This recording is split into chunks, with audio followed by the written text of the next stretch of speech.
All right. I was recently on one of these little flights from Prescott, Arizona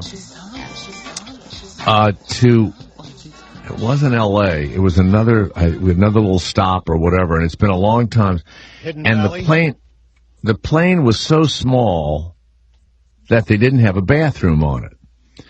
And I pee as soon as the plane leaves the tarmac. I got to pee. So I bought a big, soda cup and was making plans to piss in the cup. Really? Well, what are you going to do? And it wasn't a long flight, but I... So in your seat, you sat there and peed in the cup? I didn't have to do it, but I would have. Oh, I just was sent a thing... For that? Yeah, where somebody was horrified by the fact that this guy from let's say British Columbia, which it's a little prop plane, right? Mm-hmm. And and by the way, when you fly into these small airports, it's really expensive. It's cheaper to fly from L.A. to New York than it is from Prescott, Arizona to, Las Vegas or to wherever the hell else. I don't know. It's just, they just don't make any money, so they charge a ton. And so this guy is flying from Deer Lake in western Labrador or something, where, sheep live and shit. And this woman and the two kids were flying home. And when they announced there's no bathroom on the plane, the guy says, this is going to be a problem for me.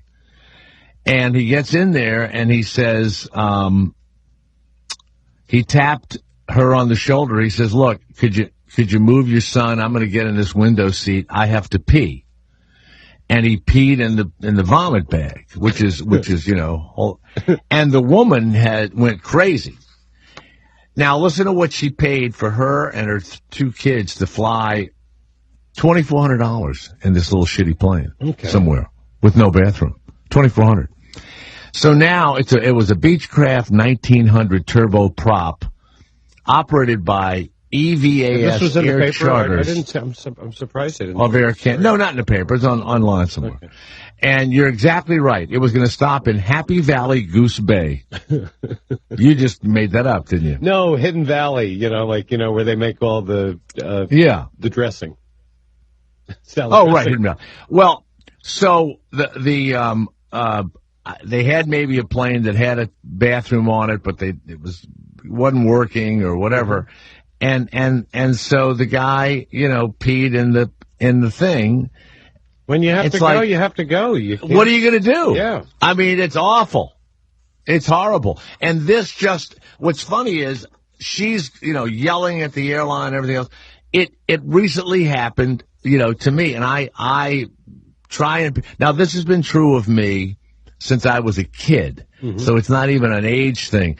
But I know when you have to go. Any guy knows when you have to, you can hold it in for a long time. And then when it's when you have to go, boom, I'm sorry. It just comes out. It's coming out. Yeah. There's You're right. You're exactly correct. And it's weird. And I have never had to piss in something in an airplane, but I certainly have, thought about it, right? Yeah. So just recently, I get in this thing, and I think it was only like a 40-minute flight or something. I thought, well, I'll be fine, which I was. I was good.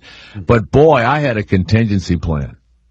I was in the back, by the window, and I had a big, like a sexual deviant, I had a super gulp.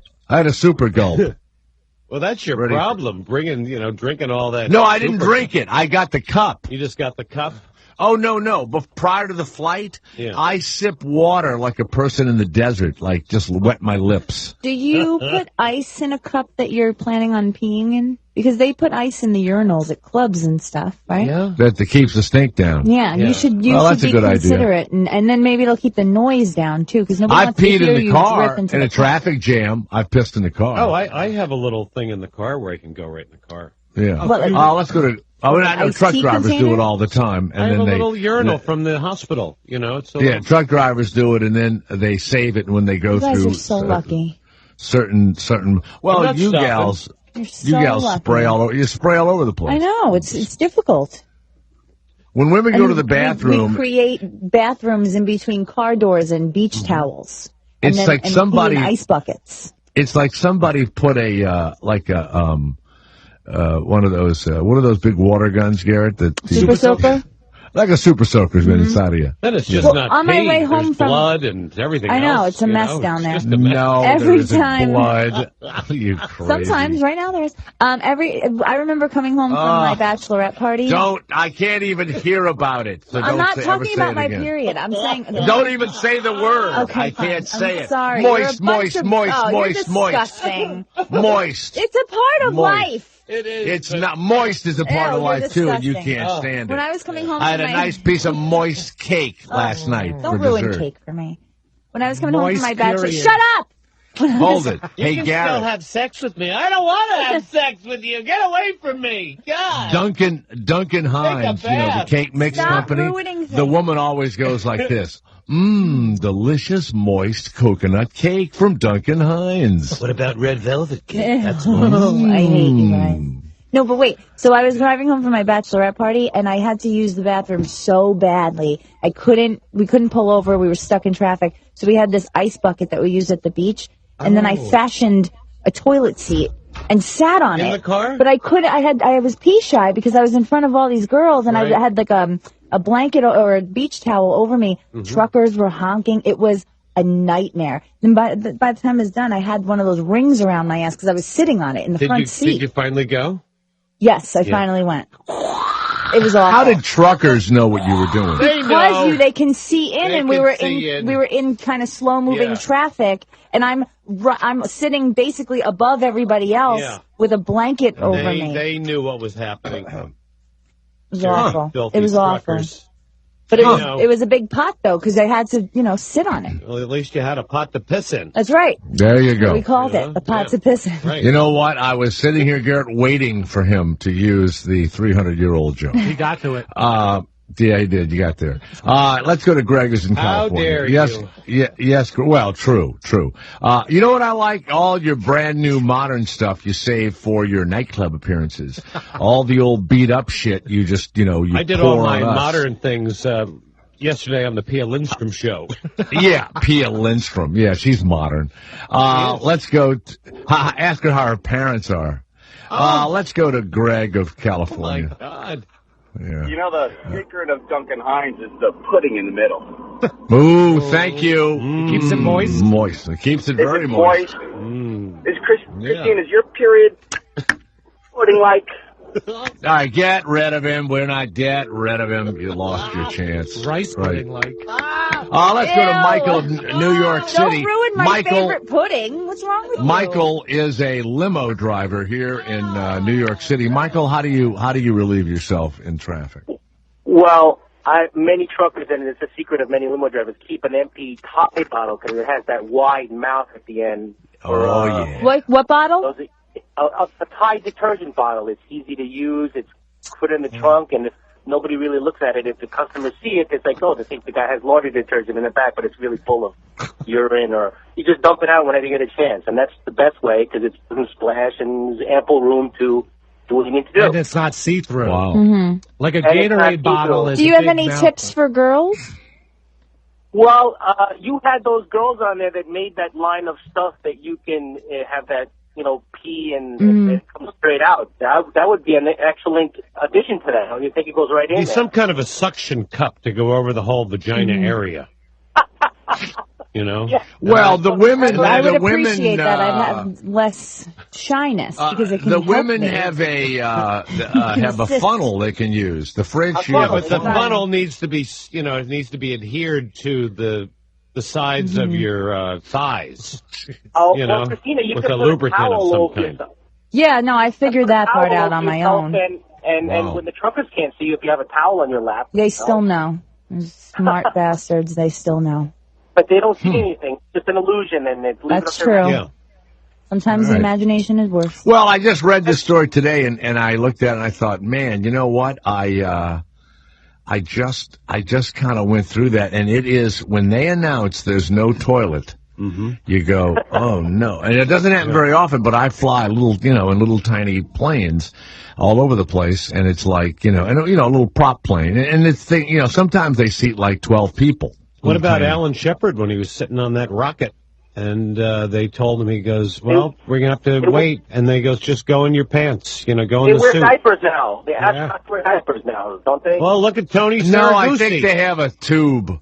No, remember the crazy female astronaut that drove across country to murder someone? And Sally Ride. With the diapers? Yeah, she wore diapers. No, not Sally Ride. Sally Ride. She was in the car. Sally Ride. Every time somebody mentions a female astronaut, they say only one name. Sally Ride. Sally Ride. Is she dead? She's dead, isn't she? No, right.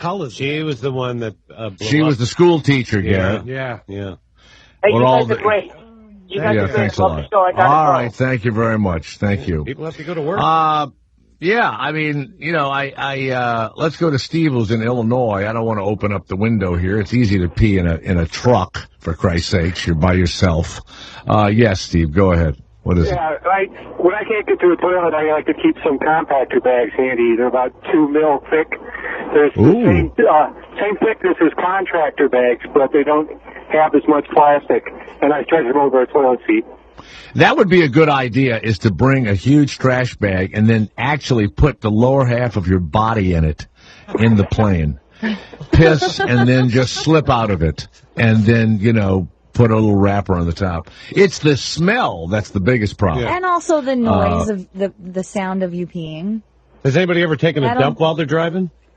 Oh, what do you do when you have to take a dump? You're supposed to you take a dump in the trash bag. Wow. Yeah, but they're 2 mil. They're not the skinny. Oh, I got you. Wow. There we go. A big deal. That's good. Yeah, but you got to scooch your butt up in the air to sit on the thing, don't you? Congratulations on that. That's a. You know what? I tell you what. If I owned a truck, I bet that's on YouTube. I would have a one of those.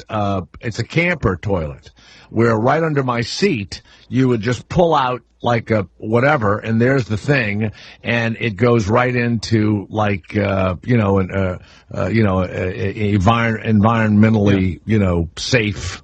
You remember on the trains, like back in the 60s and 70s? Oh. You would go to the bathroom 60s and 70s. on the train. They still have those in some trains. You would go to the bathroom on the train, then you'd flush it, and it would go right onto the tracks. Yeah, well, I don't know if they do that. No, they did. That sounds atrocious. That's true. That's the way it we used did to that be. in boats. We did it in boats. And people did it in boats. You'd pump the crap, and it would go right into the water. Right into the water. All right. That's the way Thank you. Let's go to Ashley, who is like a spray gun. Everything was she good. said. There was no Ashley, problem. you're a spray gun. You're in the truck. You're a trucker. What do you do, Ashley? Oh, I have mechanic friends. The ragheads, they poop in their truck, and they won't get their trucks worked on. The mechanics won't work on them because they lift their bed and they shit on the drive shaft. the Muslim truckers shit on the drive shaft. Now, why is it that it's just Muslims? Why wouldn't it be like lots of people? Well, we never see them in the truck stops. They never stop. They don't ever get out of their truck.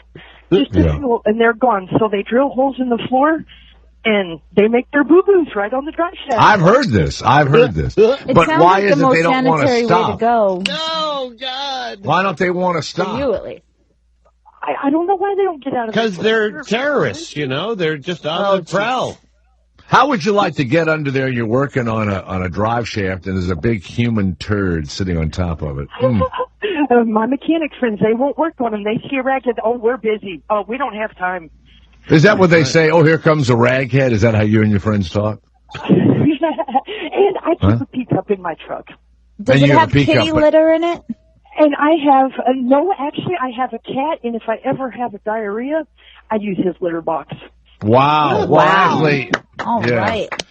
What do you just brace yourself up against the wall? Thank you. I'm over this. In the sitting I'm over it now. Thank you. Oh, yeah, you're on we're Poopy done. Talk. Come on. Hello. I love poop talk. I can't help it. You know what we need? We need a special channel. Hi, welcome to Poop Talk 137. Mojo Nixon used to do that. Turd talk, you're on the bowl.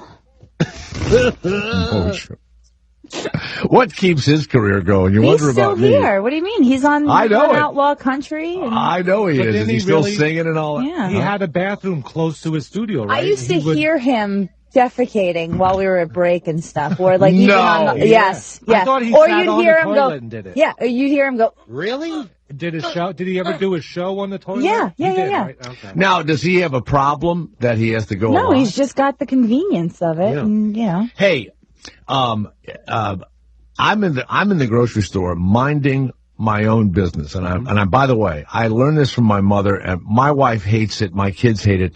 I love the grocery store. I'm one of those people. I like to shop, period. I like to go in any store and walk around. I like to try clothes on. I like to try shoes. I like to shop. I always have. I go to the grocery store, and I'm in there for 2 hours. And if they're serving snacks, forget it. I'm there all afternoon. And I get the coffee that they offer, a little coffee, and you know, not the most expensive stores. Sometimes I'll do those too.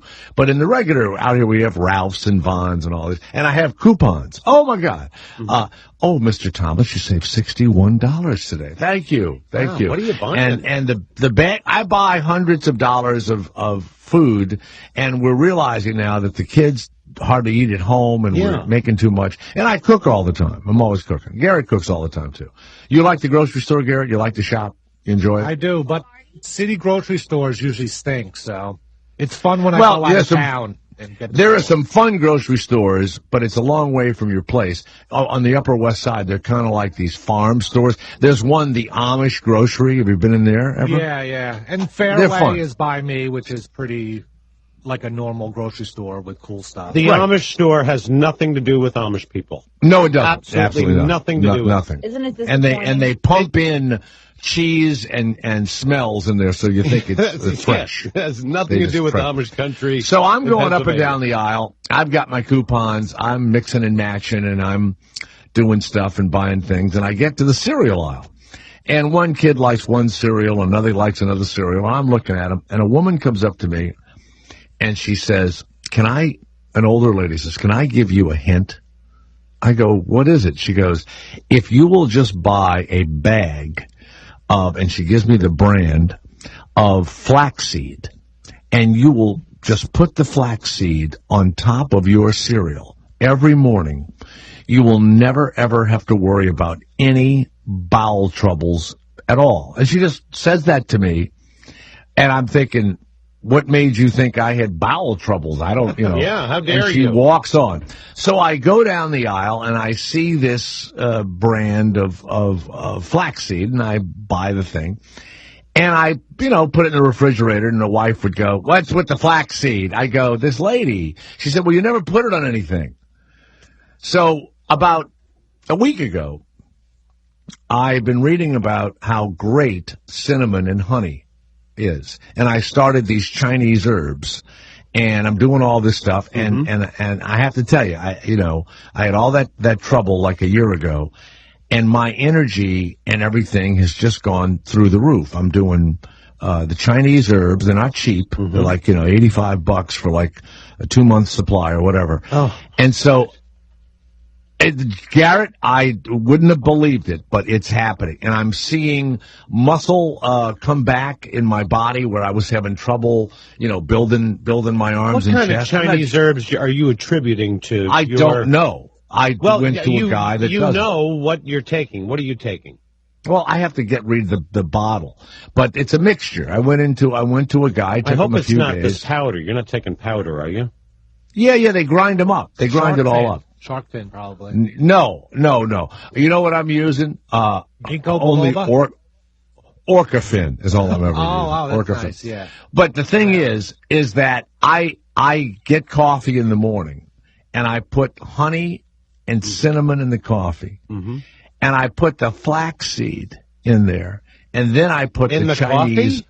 In the coffee. In the coffee, and I mix it all up. In the coffee beans while you're dripping no, it? No, in the coffee itself. And listen to this, the flax seeds. Disgusting. Honey and coffee, first of all, is disgusting. Cinnamon, honey, Who coffee. would put coffee? Because I want to take it like medicine and get it over with. No, wait. It's delicious.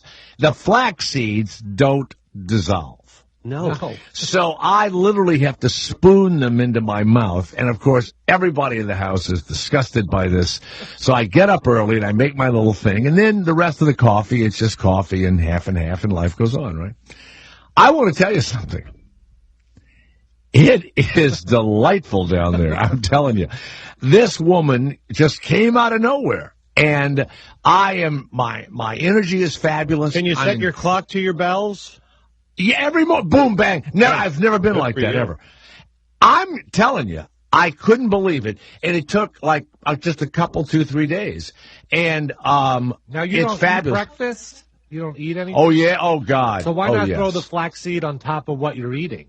I could. Oh. I just decided I wanted to do it this way. And I like the flavor of coffee, right? So I do that. Oh, okay. Oh, no. And then I have a shake. I start the day with the 7 vegetables and fruits.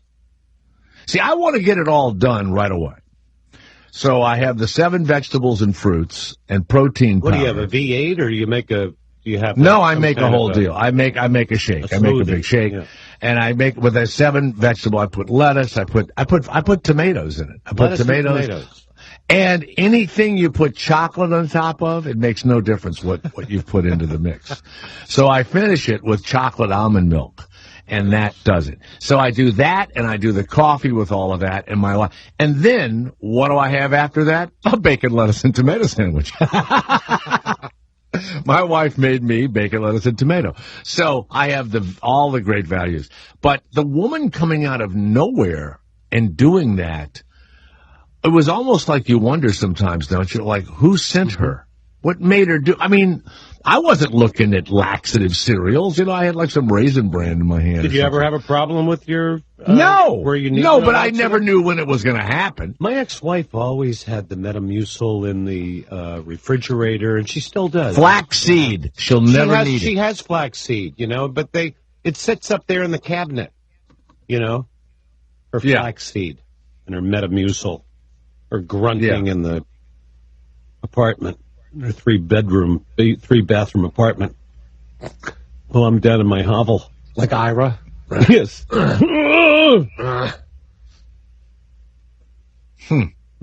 Wow. Yeah, I know. Some crazy woman has started sending notes, or some crazy person has started sending messages to my agents.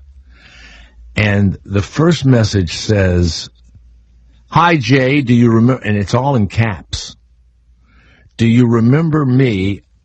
I hung out with you and your cousin in Columbia, South Carolina, and we went bar hopping, and you were wearing a red wife beater T-shirt, and we hung out." I don't have any. That doesn't sound like you. Wait a Red second. wife beater. Sure, and my cousin's name was my cousin's name was Gary Thomas. Well, first of all, my real name isn't Thomas. I did work in Columbia, South Carolina, but I never went, with a person, and I never wore a red whatever. And then the person says, "I'm blah, blah, blah, casting a movie called..." then you perk up. No, wait a minute. Killers Never Die. Killers Never Die. So I politely send back through jthomasshow@gmail. Hey, I don't know who the person is. Hey, thanks a lot. I appreciate it. And when you get financing for your movie, make me an offer or whatever, but great to hear from you, blah, blah. What do you mean if I get financing? I swear to God. Mm-hmm. This all-star IMAX 3D film is now casting under the casting notice for Killers Never Die. I sent you this email so you can apply for an audition. Oh, my God. Hundreds of actors are already ahead of you for the parts, Jay. I'm sure you know all this, and you're just putting me on by pretending that you don't know how to apply for a part. Oh, my God. I know. So far, it's just a clothing company from Hollywood, California. Isn't that weird? Oh. So, best regards from your bro, Don Marcos. Yeah, this is... look. Who is it? Don Marcos? Marcos? What does it say, I don't Christina? know. Killers Never Die. The exciting adventures of the Cormier family, based on the author's bestsellers, The President's Secrets and Something Different. Oh, I heard about that. Yeah. It's going to be great. Mark. Yeah, but you know what? I'm supposed to go online and put my name in for a part. That's Yeah. I know. But weird. Look, yeah, he's all cut up. I don't know what this The is. picture porno. associated with it is a buff guy with his pants half unbuttoned, about to pull his pants down. I saw it. I looked at it. Yeah. And I thought, it's some guy wrote a movie and he sent it to my agent. And so he sent one to my agent in New York and one to my agent in L.A. And, when somebody does something in all caps, it's actually been said in court. There's a father who sent his kids, a divorced dad, messages in all caps. Yeah, what does this mean? And the court ruled that he is not supposed to do that anymore because his kids take it as shouting. And my agent said that... get out of here. I'm not joking. That's that just was a the court, internet. Oh, please. No, even my agent said when you send... I have an agent that always contacts me. It's always in caps. Everything. That person is upset all the time. Well, he's an agent. When you read your live But is your agent kind of a frazzled person? I've never met him. This is a new agent that I've been working with. He books me up at the Villa Roma. And where I'm going to be this Friday night. Well, if I was the booking agent, Garrett, for the Villa Roma, I'd be very upset. He does some Florida work, too. So he used to book David Brenner and... Well, now but anyway, this guy, whoever it is, got mad at me because I'm pretending I don't know him, and this is how actors must get parts. They go online and they put their names down. You know. To apply to audition. The other one I got years ago was when I was the voice of Toyota. This guy sent a note to my agency saying that after what the Japanese had done in Pearl Harbor, how dare I be the voice of Toyota? But he put his name, and he lived in Tampa, Florida. I wanted to fly to Tampa and walk up his driveway with the American flags waving over those white, old used tires. Those people always have that. Box of chicken bones under your... And knock on the fucking door, and the guy opens, pulls his wheelchair up, and has his VFW hat on, right? Yeah. And go, okay, asshole, here I am. Mm-hmm. Here I am, asshole. Yeah. So get up out of your wheelchair and let's go at it. Let's do it, you and me. You're fighting the fight. You always have. Toyota. Yes, what is it, Garrett? There's one discussion on the Amazon Studios Killers Never Die. Yeah. And Mark Reed says, with an all-star cast, it would win Best Picture. So it looks like it is going to be a good movie. Yeah. Well, why would I go online for that? I mean... I'm going to apply. What is Amazon I think we Studios? all should. They make movies now, Amazon? Well, yeah. I have no idea. Amazon is, getting into production now. I This feel like was it's sent their to me- version of IMDb-ish kind of stuff. Wait, no, you know? this is sent to me via IMDb Pro. So this guy contacted me through whatever the movie database. And now my emails are now, have you thought about joining IMDb Pro? Yes, you should. So now I'm join getting IMDb. ads. You should join it so that I could use it. That would be so helpful. It would? Yes. I'm on IMDb. Oh, well, Pro, just... No, but Christina. I think IMDb Pro helps you reach out to people in a much easier fashion than stalking them on Facebook and their. I know that I. You know put my what? picture I up think on I you know what? No, IMDb Pro is different. Yeah. I think I am a member. All right, let's talk about that offline then. So that we can get that started, and then maybe I can get some, get my stuff going. Did you download the script? Who, me? Yeah.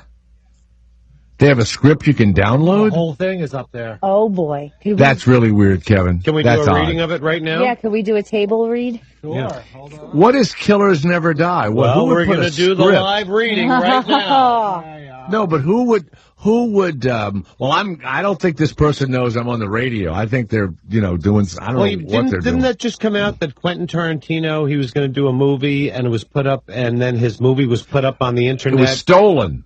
Yeah. And then He says, I'm not doing it. I'm not doing it then. Yeah. Well, here's what's weird. He sent the script out to people for their perusal, and people that didn't want to do it, and I think it was a big star, said, fuck this script, and he put it up on the internet. Someone he sent it out to did it. All right. I have the... No, he got mad at whoever it was. Some actor put it up there. Had his secretary scan it and put it on the internet. What? I have the basic premise, if you'd like. Yeah. What In is this 101-page/minute suspense screenplay containing horror, nudity, graphic violence, and sexual situations, sadism, profanity, and dark humor, we wonder who is the fiend terrorizing the populace by strangling and decapitating so many naked women and men. Okay, this is right up your alley. The hook is, Yeah. can Lydia Cormier and her interesting friends possibly vanquish the sadistic strangler and also avenge the depraved outrage committed by Lydia's arch-enemy? I'm still waiting for my $200 from, Blood Ransom, by the way. Ransom. Her arch-enemy, the notorious Miami Beach Mafia, Don Arturo Profundo. Oh, I'd play that guy The good. diabolical Arturo strangler Profundo. receives final retribution in a shocking confrontation. Lydia and her friends finally defeat Arturo Profundo. Why would you go see the movie now? This is, the script, and I guess for... But wait a people minute. on screenplay Why would you proposal. go see the movie? That's like me going on the air and going, hey, in the Game of Thrones, in the next episode, the midget gets his head chopped off because that's in the book. It's already in the book, so I know he gets his head chopped off in the next episode. I think Yeah, but you're watching the show. it's a That's proposal. It's not you know what? That's what it says. It's but that this nut started sending this to my agents for me to. I would no more do a movie like that than the Man in the fucking Moon. He's chopping off naked men and women's heads and everything. Jesus, I could Christ. see you in that character, though. You're the guy that chops everybody's heads off. What year is this supposed to take place in? Who cares? What is the target audience? And in one brief sentence, the target audience is widely diverse as possible, hopefully becoming the highest grossing film to date. This guy is just... God. What a nut. His name isn't Don Marcos, is it? That's who's sending me these emails. No, his name is Mark. But the Don Marcos Mark is Dono. like Don Marcos has quotes around it, so it's like a made-up name. John of Pennsylvania, it's Jay Thomas here. Hello, yes, go ahead. Wow, Hi, crazy Jay. people. Yeah. Hey, a few years ago, I had a friend out in L.A. who Yeah. started coming into bigger success, had a little more money than sense for a while, started going to the Chinese herbalist. They'd look at his hands, his feet, his eyes. Yeah, They'd check the his tongue. teeth. They look at your tongue. Yeah, check your tongue. that Yeah. stuff. They'd give him the acupuncture. Yeah. Then they'd prescribe him a bag full of stuff, fungus, tree bark, Yeah. roots, Yeah. ginseng. I'm doing it now. And I'd see these teas he'd brew from this stuff. Yeah. They smelled awful. Yeah. Right. He attributed great things to these teas, but I'd go with him just out of curiosity to see these bags assembled by a guy who didn't speak English, who grunted a lot. Yeah, there you go. One trip, we're coming home. He's in the passenger seat. I'm driving. Hold on a minute. Put him on hold for a second. Is this going to be a good story about Chinese herbs or a bad story? Let's go around the horn. This is exactly my life. I'm going to open up with not a good story. Kevin, what do you think? Good story. Good story. Garrett, good story or not good story? Bad story that turns good. Bad story, good. Yeah. Christina? I think it's going to be great. I'm going to add the herbs caused a car accident. Okay. All right, go ahead. The word Let's Oriental, so it's fine. Yeah, let's go back to John. Yes, John. So you're in the car. He's got the herbs. Let's hear the final moments of the story. My buddy got a bonus. There was a hatch of some kind of very small but very numerous insects in the bag, as well as the herbs. Mm-hmm. Millions of them, little tiny gnat bugs or something, or weevils. He cooked them up with all the stuff and drank it because those bugs were in his prescription, so he figured he was supposed to consume them, and he didn't get sick from it. But I just wanted you to know, pay close attention to your bag on the way home. And well, here's the reason. If the maggots or whatever's in there, if they've been eating the herbs, right, then their bodies are filled with the herbs, and they are protein, which we've had people on that cook bugs and stuff. I follow so your yeah, there are dried bugs in my bags. Yes, there are. I had weed one year that had worms, little caterpillars in the buds as they were drying. I'm sure you smoked it. They started dropping out. No, I soaked them in vodka, and I give people a shot of vodka with one of the weed worms because they were born and only lived on the buds. So they were like the agave worm, in the tequila, we figured. And you'd have a shot of Stoli's with a weed worm in it. Wow. It was all right. Thank you, John of Pennsylvania. Thank you very much. Inspect your bags closely. I'm inspecting them. I know what I'm doing. Jesus Christ. By the way, Garrett, do you have the link I sent you to John Oliver? Yeah. So, one second. Okay. I want us all to listen to this. I've tried to watch the guy. He's an English guy, as you know, that was on The Daily Show, and then he filled in when Jon Stewart was directing his drama about the Middle East. And he has stolen Jon Stewart's bit, and he's on HBO with it. Isn't the show produced by Jon Stewart? I don't know, but it's just an English version of Jon Stewart. What is the Jon Stewart show? I mean, that's not like an original show. No. What I'm saying is, it's a great show. I'm not saying it's not a great show. Yeah, but what's weird about this guy it's been done before.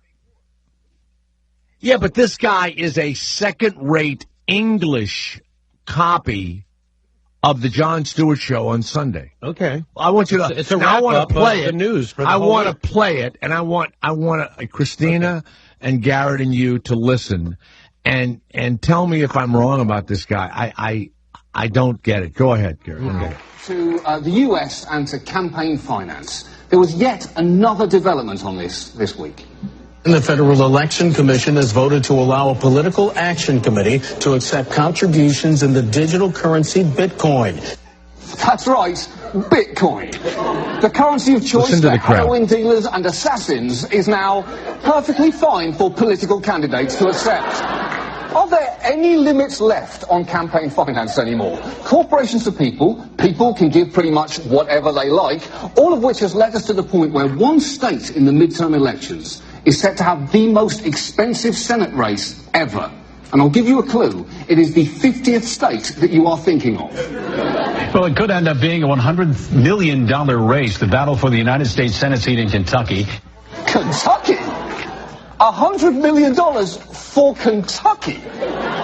Look, no offense, Kentucky. I'm a big fan of your fried chicken. And I proudly watch your derby each year, mostly to find names for my thrash metal ska fusion band.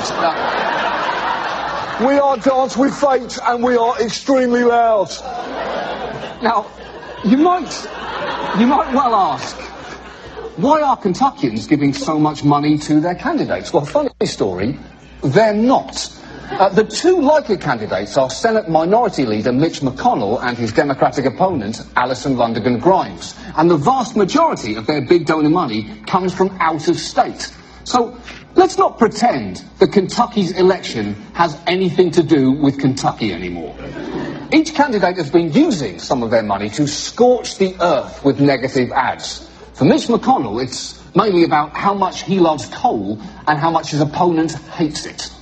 Barack Obama. Okay, hold on, stop, hold on. Did you find that interesting or funny? Yeah, it's a monologue. Is it You found it interesting?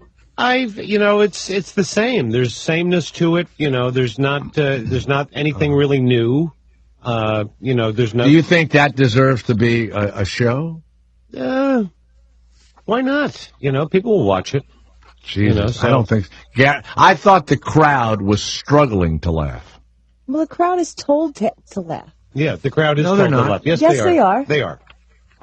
But first of all, the Jon Stewart stuff when he does it is funny, and you laugh. Well, John's been doing it for a long time. Yeah, so. it's brand new. Christina, did you find that interesting? I don't John, well, that particular thing I didn't really find interesting because once you say Bitcoin, you know how my eyes roll in the back of my head. No, but I don't find him funny. He didn't say anything funny about anything. Well, not in that particular instance, but I've always enjoyed him on The Daily Show, and I'm sure there's elements of his show that I would find funny. I like the British accent. I like to hear it. I'm one of those girls that like, ooh, it's from London, and I love it.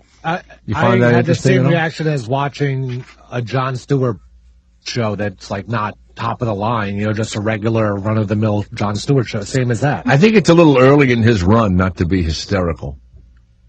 Yeah, I mean Stephen he's Colbert just started came out of the gate, but he kind of did the Jon Stewart show, but he added a twist to it. The whole character. Yeah, the right-wing thing. Yeah. Stuff, yeah. Yeah. Right. I don't get this guy at all. I mean, I know why HBO is Viacom owns Comedy Central and they own HBO. So it's just, it's in the same house. And Jon Stewart is the producer because he. I don't know if he is or not, but I would think he might. Oh, no, be, certainly he is. Yeah. Certainly he is. V.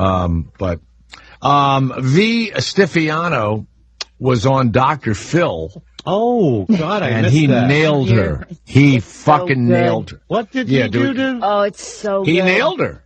He said, He's just "You're cut the shit, idiot." Yeah. Like, what's wrong What with did you? she do, V. Steph? What did she do? She said that she wore the visor because of all the problems she was having from people. And he said, really? Then why did the visor match your outfit? And you knew that people were going to be seeing you roller. Can we hear it, Garrett? Do you have Dr. Phil? Really? This is news? They're going after V. Stifiano? Well, because she's playing like, all of a sudden now I'm a big She's acting deal. like a victim. It's like, you're She's a big acting like deal. a victim. Don't act You know like what you didn't she know is? every second of this was going to happen. She was, and by the way, the lips are filled with, whatever they've filled them with and all. 80-year-old semen. Let me tell you something. You know what? You hear something? She was a whore in high school, and she was a whore in college, and she's a whore now. And I have to tell you something. I mean, we'll hear that she's dating some movie star or whatever, but truly, the word whore works here. She's paid for her favors, period. So she is a multi-million-dollar whore. That's it. That's all there is to it. Okay. And, oh yeah. Garrett, do you have Dr. Phil knows What it. I felt, and that's why I wore the visor. You say you were covering up the pain, and then I look at these pictures where, I live in Hollywood. I know how it works. I see you on roller skates in Daisy Duke cutoffs with a color-coordinated welder's mask to match your jacket out roller skating in front of the paparazzi. That doesn't look like pain to me. That looks like attention-getting behavior to me. You're roller skating in a welder's helmet in front of the paparazzi? We all have different ways of coping. You live in Hollywood. You deal with Hollywood. So you tell me, Good for how her. should I have access? She's dumb. I was making light of the situation. You tell me, what would have been better She's for not going me to let Dr. to Phil deal with? take her You down. tell me, since you know how things work, should I have been crying? Should I have stayed at home? Should I have been drinking? Should I have used drugs? You tell me. What Very would have been better? good. I used the mask. I used the visor, as you called it, a welding mask. Good What for a her. whore. Good for her. I like her. Oh, please. I do. How dare Dr. Phil attack Tattletale? her? You like tattletales? I like the way she defended Tattletale. herself right there on the Dr. Phil show. How dare he took attack her? She took a page right out of Mel Gibson's situation And this is it now. She did the Mel exact Gibson same did thing. the same thing. The wife, remember? She had him on recordings, and she was The dating Russian. him for certain things. Yeah, and then Now he wait a minute. flipped No. out. She was married to him, and he But was. it's the same. She accused him of beating the shit out of her. But I'm saying and of the way abusing that her. they went about it is the same way. Well, To no, put the things Mel out Gibson. into No, the this. media, and then all of a no, sudden this you're being girl gets nothing by exposing his conversation. She makes no money out What of do it. you mean she Mel, makes no? What girl? Who? Mel's girl? V. Or no. V's? Mel Gibson's wife was told by her attorney. She was married to him. Was told by her attorney, we need proof that he's acting this way. She recorded him screaming around the baby and threatening her. She received millions and millions of dollars in a settlement during a divorce. Same thing happened But to she me. doesn't have My access to wife that money now recorded me because beating they the had an door agreement. down. No, they had no agreement. Yeah, they My did. wife, She's not supposed to go out into the media and talk about him anymore, and then she did. She lost. V. She Stifiano? lost- No, Mel Gibson's wife. Yeah. Oh, well, then she's stupid. But my wife did the same thing. They played the recording of me beating the door down, and what was I going to say? What was I going to do? Right, but I'm saying. Sounded like I was going to fucking kill her. Okay, but You know. but you can hear in both tapes a woman baiting a man to get exactly what they want to hear out of their mouth so that they But can put V. it on a record. Stifiano was stupid. She's going to end up with nothing. And she's really dumb. And she's going to end up with nothing. And by the way, Magic Johnson and all those other guys she was with, they'll never be around her again. If there's anything you know about Michael Jordan or Magic Johnson or any of these ball players is they're there to get their dick sucked. And when that's not available anymore, they're gone. We're not talking about great guys who treat women properly. Sorry. I'd be there for the same thing, and as soon as she got focus on her, as soon as your dick is not going to get sucked anymore, you're gone. You're gone. And so, I don't know what she was thinking. And I don't know that any of that She stuff took she all was that money given. back to Mexico. I mean, I think even... I don't know that the cars are in her name, and I don't know if the house was in her name. Now, the money, they won't get back. But I don't know if... And by the way... I read another constitutional lawyer say today they cannot make this guy sell his team. And in fact, the head of the NBA has already said, I really wish, it's really up to he and his wife whether they want to sell the team. They can't make him sell the team. There's no legal precedence for that. Nothing. He's broken no laws. He's done nothing. Nothing. He hasn't. Why does the NBA have a constitution then? They're going to have a tough one here. That they all agreed to. I mean, all the owners agreed to. This is the way you have to behave. It was a private conversation that was released. It was a private conversation that was surreptitiously audioed, and he did not say anything in public that would have besmirched the NBA. He told her not to be with certain people, period. He said nothing about the NBA. Nothing. Zero. There are lots of people that feel the same way about Magic Johnson and about Michael Jordan. Mm-hmm. They can say it. He's got and there are AIDS. people that. And wait a minute. And you know what else? They could say it about him. Suppose there's a video of Magic Johnson saying that Donald Sterling is an asshole. They can't make Magic Johnson sell his part of the baseball team because of that. Why? You can't do it. And that makes me laugh. I like that. That's funny to me. They're believe it or not, I don't think they'll do anything. There's nothing they can do. And he's already said, I'm not paying the fine, and I'm going to sue the shit out of you. Yeah. There's nothing they can do. He will go to his grave owning the Clippers. Mm-hmm. Unless he gets a lot more money than he thought he would get for it. They were thinking about, didn't you hear this talk where they were going to just disband the team, the Clippers? Yeah, they can't do that. And then the team, then they were saying that they were going to have another team up in Seattle, right. Take on this, the Clippers organization, but it will be under another banner. Well, here's the other problem. And he'll get no money Can for a the player Clippers. Can a player who is drafted by the Clippers refuse to play for them? And the answer is no. He has a contract. You've got to be traded or whatever because of the draft. Do you remember that? What's it? Not Peyton, but Eli Manning. Wasn't it, Garrett? He didn't want to play for San Diego. Wasn't that it? He said he wouldn't. And they drafted him, and They drafted him, and they said, well, you have to play for us. And he caused so much shit that they traded his rights away. But if they hadn't traded the rights away, he would have had to sit out. Yeah, like John Elway. John Elway did. He sat out. He sat out. By the Colts. That's right. He didn't want to play there, and he just sat out a year and said, I'll play baseball. So players can't even say they won't play for Donald Sterling.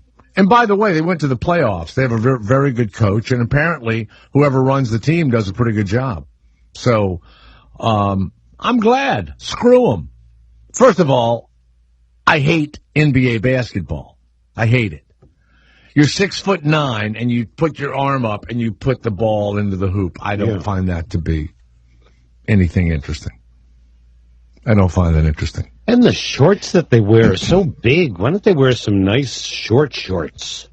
You want men's volleyball. You want beach volleyball. You need to be in this Killers Never Die. I've been skimming through it. Yeah. Page 10. Who, me or Kevin? Kevin. There's two guys wrestling in just jock straps. And then That's a little much. They get into a fight outside in the rain, and two old ladies see it and go, oh, isn't that nice? Two muscular men wrestling. I wish I could see more muscular How about men Don wrestling. Marcos wanting me to be in the damn thing? This guy who said he went with me from bar to bar, wanting me to be in this horrifying piece of shit. It's like this guy that's hiddenly gay, just writing a movie and thinking he's getting these secretly gay things out, and it's so obvious. Yeah. It's really weird. Go online and apply for it, Kevin. Jim, who is in Plymouth. Where is it? You mean Plymouth where they stepped on the rock? Is that where you are? No, Jay, I enjoy the show. I'm in Plymouth, Michigan. Oh. Plymouth, Michigan. Yeah. Go ahead. Yeah. Hey, real quick, on the John Oliver thing, you didn't stick with that long enough. The funny part about that is that he created a hilarious parody of a finance commercial that for Kentucky. Right. Guess what? I mean, why don't we say that everybody in Kentucky shares the same tooth? No, it's not that. It's not that. It is. No, Jay, you must play it. He literally calls Mitch McConnell an old, white, wrinkled dick. And well, that's what he is. Okay. We all know that. I'm not going to torture myself. All right, thank you. I'm not going to.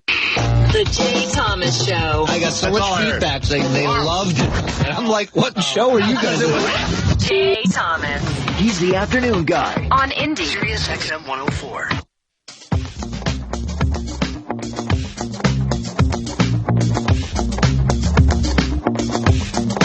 All right.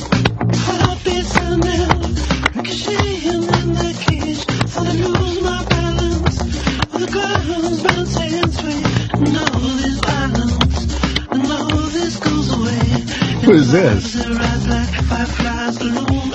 TV on the radio, I think. Wow. It's like a Michael Jackson semi-impersonator. Right? Let's go to Ron in Colorado. Ron, welcome. You stoned? You're sitting there just puffing on a big fatty right now because it's totally legal. Ron? Big fatty, sugar daddy Jay. Hey, I was going to let you know a similar thing happened to me. They're going to have to make that Donald guy sell his team because 2 weeks ago I was on Facebook and I was really slamming the Japanese people. And about 3 days ago I hear a ruckus outside my house. And all right, get rid of him. Get fucking rid of him. Get rid of him. I don't even want to hear the end of it. When you're developing a bit that goes that long and you mention Japanese people and you're in Colorado and you're a zero, it's going to end up bad for us. Okay? All right?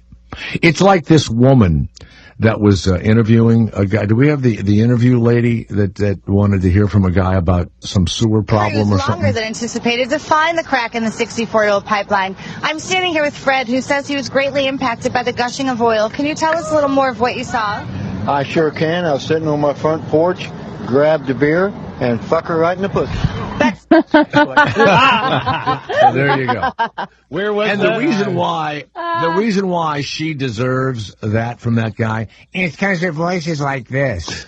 And I don't know why they hire these people on TV. They hire these little, I mean, Fox is the best at it, but hire somebody not super attractive. And that was live TV? There was no... Oh, yes. And we checked it out. It is real. And they sent some little airhead. And where was that? Where was that? She has her little degree, her little broadcasting degree from, the local community college. And she, do you have it, Garrett? Doesn't say, no. No? Yeah. Maybe well, it's fake. It sounded like the mid... No, it isn't fake. I think it is. Think it is? I don't. I think it's all fake, completely set up. The world today now, when the whole world is fake. That we have to even wean through what's fake. All right, let me give you some Sucking advice. out the fun. Yeah. Okay, hold on. This is This is the only real show there is. Mm-hmm. Well, no, I like to bring things that are mostly real, and I think they're funnier than the funny stuff. We play funny stuff too. When we play something like that, and I've said that it's real, why don't we just stay there? No. And let's not go. Because we're real. But then we have That's to hear, real. but then you don't get the backlash of all night long Twitter and Facebook. You fucking idiots. How Hold on a dumb minute. are you? Hold on a minute. It's hard to ignore. Turn your phone off. Oh, no way. Never. It's very, very unusual. The 3 victims were part of a CXS. Fuck her right in the pussy! Same guy. Totally different channel. Oh, boy. Oh. I think it's all like... So they're just not fake. real news reports? No, even? I think even like the Chiron and stuff on the bottom is just all fake. Yeah. To make it look like a... Because it just says 12 local. Yeah. Like, it doesn't have the station letters or Right. anything. It's something's off All right. about it. Oh, I wish it was true. Yeah. Mm-hmm. We all did. There. So, Christina, you mean that I mean, I'll tell you exactly what happens. So I get off at 3 o'clock Western time, Mm-hmm. and I fart around a little bit, and by 6 o'clock, computers, phones, everything is off, turned off. Why? What would I mean? And if an emergency comes in, I have a little thing that would say, it'll be my family or somebody. You got an Amber Alert. Yeah, that's it. Yeah, But no. why after would I the care what show- anybody does at 6 o'clock at night? Yeah, I know that you don't care, but I'm having I a kinda meal. do. And after the show, especially if we get something wrong or Yeah. all So what? All the Monday morning quarterbacks come out and they're So like, "You what? fucking asshole." You know what? I don't know. You know I just what? feel like I But have then to they defend replay us. it. Don't they replay the show again? Yeah. Yeah, but But it doesn't here's matter. the deal. It's just like right Christina, after what? Why would you respond? I don't always respond, but I'm still reading it and it hurts my feelings. I cry. You guys are so strange. This is what I do for a living. Why would it hurt your feelings? It's like I just served burgers all day, and then the burger place closed. I've cleaned up, and I've gone home. Yeah, well, you're an old-fashioned guy. You really are. That's not how the world Well, works I will now. tell you You're this. just living in a I bubble. will tell you this. Whenever I had an office, which was, a little bit, and whenever I had a dressing room, Kevin, and I'd be on a show like 4 or 5 years, the day the show was over, or the day I lost my job at the station, it took me not more than 15 minutes to leave. 2 minutes to leave. Yeah, 2 minutes to leave. I don't have any pictures. I don't have any memorabilia. I've nothing. I never put anything up. Nothing. Me too. I have nothing. Yeah, I don't really have anything except like No. books that I make people sign. Yeah, I mean, I wouldn't. Yeah, I used to kind of nest and, it was Yeah, take me a oh, long God, time, I've seen- but I don't do that anymore. Yeah. I lead a very simple life. Mm-hmm. Yes. My computer, but my computer Yeah. is always on. So, I do shut it down now, though I turn off the cellular data. And I just, like, if somebody needs to get a hold of me, they can call me. So I don't need to be getting emails, like, in the middle of the night and things like that. I do shut that down now. Open 24 hours over here. Okay. I was You can reach me on anytime. I was on Letterman one night, and he had the guy from Led Zeppelin and the woman that he sang with, who was some jazz artist, and they won a Grammy or whatever. And we're all in this dressing room, in a line backstage there.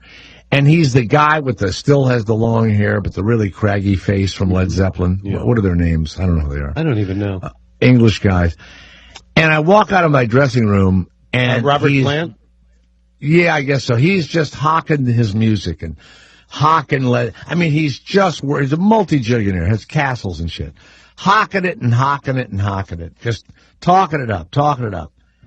And everything I've ever read about Led Zeppelin and this guy is that they, even though they have good stuff, they borrowed, stole, whatever you want to call it. Sampled. You know, music from old jazz guys that had no money, and some were still alive when they were doing it. And there's all this stuff, how they stole stuff, and they did a good job of it, but it wasn't original. One of my favorite groups ever was Spirit, and their hit record was I Got a Line on You. Now, I don't know what happened to the lead guy of Spirit or whatever. When did Spirit come out, Jay? Do you remember? They were back in the 70s. They were terrific. They were on tour with Led Zeppelin. Oh my God. Yeah, they opened for Led Zeppelin. They opened for them, and then Led Zeppelin stole from the opening Stole the lead guitar player's riff that he used in Stairway to Heaven. No, wait a minute. No, wait. Now, you think you're not going to really hear it. It's going to be hard to hear. And it's like Michael Bolton. Completely stole an Isley Brothers song, the title and everything, and said he'd never heard the song. And he lost, I think he lost twice. What's funny about that is the Isley Brothers had gone bankrupt. Mm-hmm. They get a $10 million settlement from Michael Bolton. Yeah. And they go bankrupt again. No. It's my favorite. Oh, yeah, they did. They went bankrupt twice. Those poor guys. Idiots. Because they're idiots. Yeah. So let's listen to what's the guy from Spirit's name, Garrett? Because he's dead, and he was singing in an Indian restaurants for food and stuff, and had no money, and he could have gotten residuals and had been a piece of the action or something. And Led Zeppelin knew all this. And if this isn't the riff from Stairway, it'll take a few moments for you to hear. Yeah, What's his name? I heard his name is Randy California. Randy California, and I guess the track is Taurus. Yeah, from 1968. Yeah. Ooh. So wait till you hear the Led Zeppelin Stairway to Heaven riff. And Stairway to Heaven is somebody else's song that they took.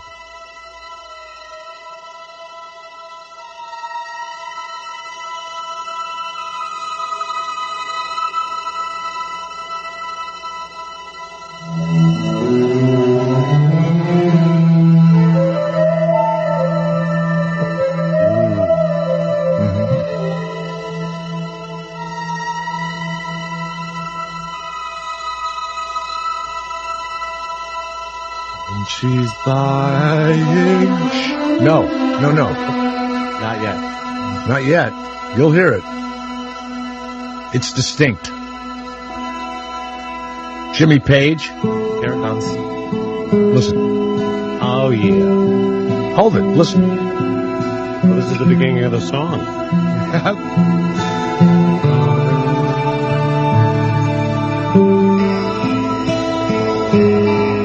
They stole it from him. Yeah. It's unbelievable. I hope the family wins $100 million. More than that. What fucking thieves. What fucking thieves. It's unbelievable to me. Is it Jimmy Plant? Jimmy Page? I don't know who it is. He's a singer. Robert Plant's the singer. Jimmy Page. But who's the guy that won the thing with the jazz woman? I don't know. Yeah, that's Jimmy Page. How do they win Grammys? Who the fuck votes for that? You got an old beat-up rock star with some jazz woman. They sold 5,000 albums. Who knows? I don't know. According to this list, Led Zeppelin has credited 15 different songs now. Unbelievable. That they've stolen and then had to put writer credits on. Really? Later on. Yes. Yes. Oh, my God. 15. And there is a list. And it's you cannot... huge hits. And they used. Let's go to Rockfeld.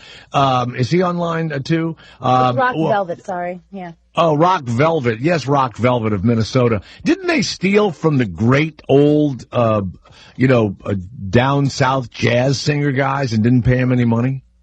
Oh, yeah, they stole Bring It On Home and Whole Lot of Love. Whole Lot of Love, the original version was written in the 50s. Yeah. Whole Lot of Love. And then, Willie Dixon. but they stole that, and then they stole Bring It On Home, Sonny Boy Williams, Bring It On Home. And there's also a little clip in The Simpsons about Jimmy Page, the greatest rip-off artist of black people of all times in The Simpsons. Bart Simpson says that because they stole so much stuff it wasn't funny. Not that they didn't do a great job with it, and it would have been fine, but what's funny is they took writer credit, which is really where the money is. Oh, yeah, and the publishing and the writing is where the money is. Until recently, if you performed a song and it played on the radio, the performer got no royalties of any type whatsoever. Only the writer and the publisher make the money. And so that's also what Barry Gordy and a lot of these guys did to the Shirelles and whoever the singers were. They would put their name, well, as in the writer. beginning of publishing, like with the big stars like Al Jolson, he would actually put his name on the song that other people would write, so he would be able to get the publishing money. Right. I'm not just down in Led Zeppelin. The music industry itself, like Prince. I'll tell you a little story about, that song, Straight Up Now Tell Me, Do You Really Want a Love That Lasts Forever? Paula Abdul, right? Yeah. Paula Abdul did not write that song. The song was written by a woman named Margaret Cox in Minneapolis. So she was under contract with Jesse Johnson, who was a guitar player for the time. And so Prince taught these guys from Minneapolis to pimp all these bands out. So that's why Prince had all these different bands. Jesse Johnson had several bands. Let me tell you something. I've been around Paula Abdul. She's lucky she can write her fucking name. So I don't think Paula Abdul wrote a song. Nothing. What happened was she wrote the song. Margaret Cox wrote the song under contract with Jesse Johnson. She cannot record that song till this day. Why not? Record it. She could play it live because it was written in her contract that she could not record that song. Well, now look, the Beatles would re-sing, but they would do it as a tribute, and they would put the name because they loved Southern United States jazz or whatever. Whoever. Exactly. And they would put those on their album, but they'd have the name. So, they were minches about it. But, I don't know if it's Jim. Pay tribute to the blues guys because they weren't crap here in the United States, but in London, they were gods. Eric Clapton did blues. All those guys, if you listen to all the British bands, their bass was all blues. Came from. And Clapton also gives credit. Clapton gives credit also. Right. But unbelievable. A lot of the guys also, another thing, Jimmy Jam and Terry Lewis, they had a writer named David Ireland under him. I was in the music business. So you must have been so excited a few minutes ago when you heard me mention this, because your whole life, people just get sick of you within a matter of minutes of your knowledge of rock. Why don't you have a blog, or why don't you write for Rolling Stone or something? Too busy, and I was in the music business for a long time. I was for over 10 years. I was in the music business. What did you do in the music business? I worked for a sound company, so I was around the music scene in Minneapolis forever, and that dates back long before I started doing a television show. Do you know a guy in the music industry in Minneapolis, last name of Holland? No, there's Jay Holland, but I don't know. But, there's so many people that are behind the scenes in the music business that make the stars, And by the way, is Prince straight? Do you think he's straight? I say yes because I've seen him with plenty of women, Right. And but he wears negligees and little shower slippers, and he's about 5'3". I mean, he just acts so effeminate that it's like, I've always thought that was one of the greatest PR things in the world, that he was with all these women. Yeah. The 80s bands. Look at the 80s bands. Look at Motley Crue and Winger and all those guys with the big hair and the makeup and the stand. Oh, they're queers. Those are queers. Yeah. They're queers. Oh my God! What is wrong? Kevin, you're a man with makeup and a big poofy hairdo, and you got white makeup under it, and you got rosy cheeks. You're a big queer. There's nothing wrong with that. It's a costume. You're doing a character. You're going out on the performing. Road. You're doing they saved money because they all slept in the same bed. But you're doing it like a Broadway show. You're putting on a show. You'll never you're see creating me in this makeup. all this music and everything. It's It's not necessarily just about the music and say, oh, my God, they're all queer because they... Hey, Garrett, they all look like Rupert Everett. Nailed it. Hey, do you remember the New York Dolls? What about your son who would Yes, go to the New York Dolls. Who would go to the quiz shows? I find his sexuality to be odd. Aren't you in the play coming up? When they came to Minneapolis... I'm not wearing any rouge, I can tell you that. And no funny wig. I'm playing a man. You put rouge on for CNN. I watched you. Who are you talking a little bit of blush I put on. What a sellout. But I had been ill. I had been horribly ill. I needed to blush my cheeks up so that my fans didn't think anything was really wrong with me. You know who never wears makeup on TV, ever? Who? Clint Eastwood. No kidding. He never wears makeup in a film. It looks like somebody just dug him up and ever. dragged him across the stage. All right, Rock Velvet, thank you very much. Hey, thank you. Guys, but listen, look up the original versions of Whole Lot of Love. And, I know. I know. Yeah, bring it on home, and you'll be amazed that they're just cool. It's over. Rock, it's over. Yeah, Rock, it's over. Yes, sir. Yeah, boy, they love it. They love it. They heard, it's sad. No one wants to sit with them. And they're not on anything. They're just excited by their knowledge, Garrett. Ooh, like sports guys, huh? Oof. Now, Ira, did you call the voice box and leave a message for us? I don't remember when I called the voice box. It was You don't remember? Time ago. Why would you not just call our regular number? Why in the middle of the... And we can hear Norma in the background talking. You did? All right, Garrett, we better play it. Later. Play it again. No, well, wait a minute. You're not... Hold on. This is the weatherman. The weatherman. And it's beautiful outside. It's around 80 degrees under partly cloudy skies on a Monday. This is Monday. This is the 12th of May. All right, stop it right there. Stop it.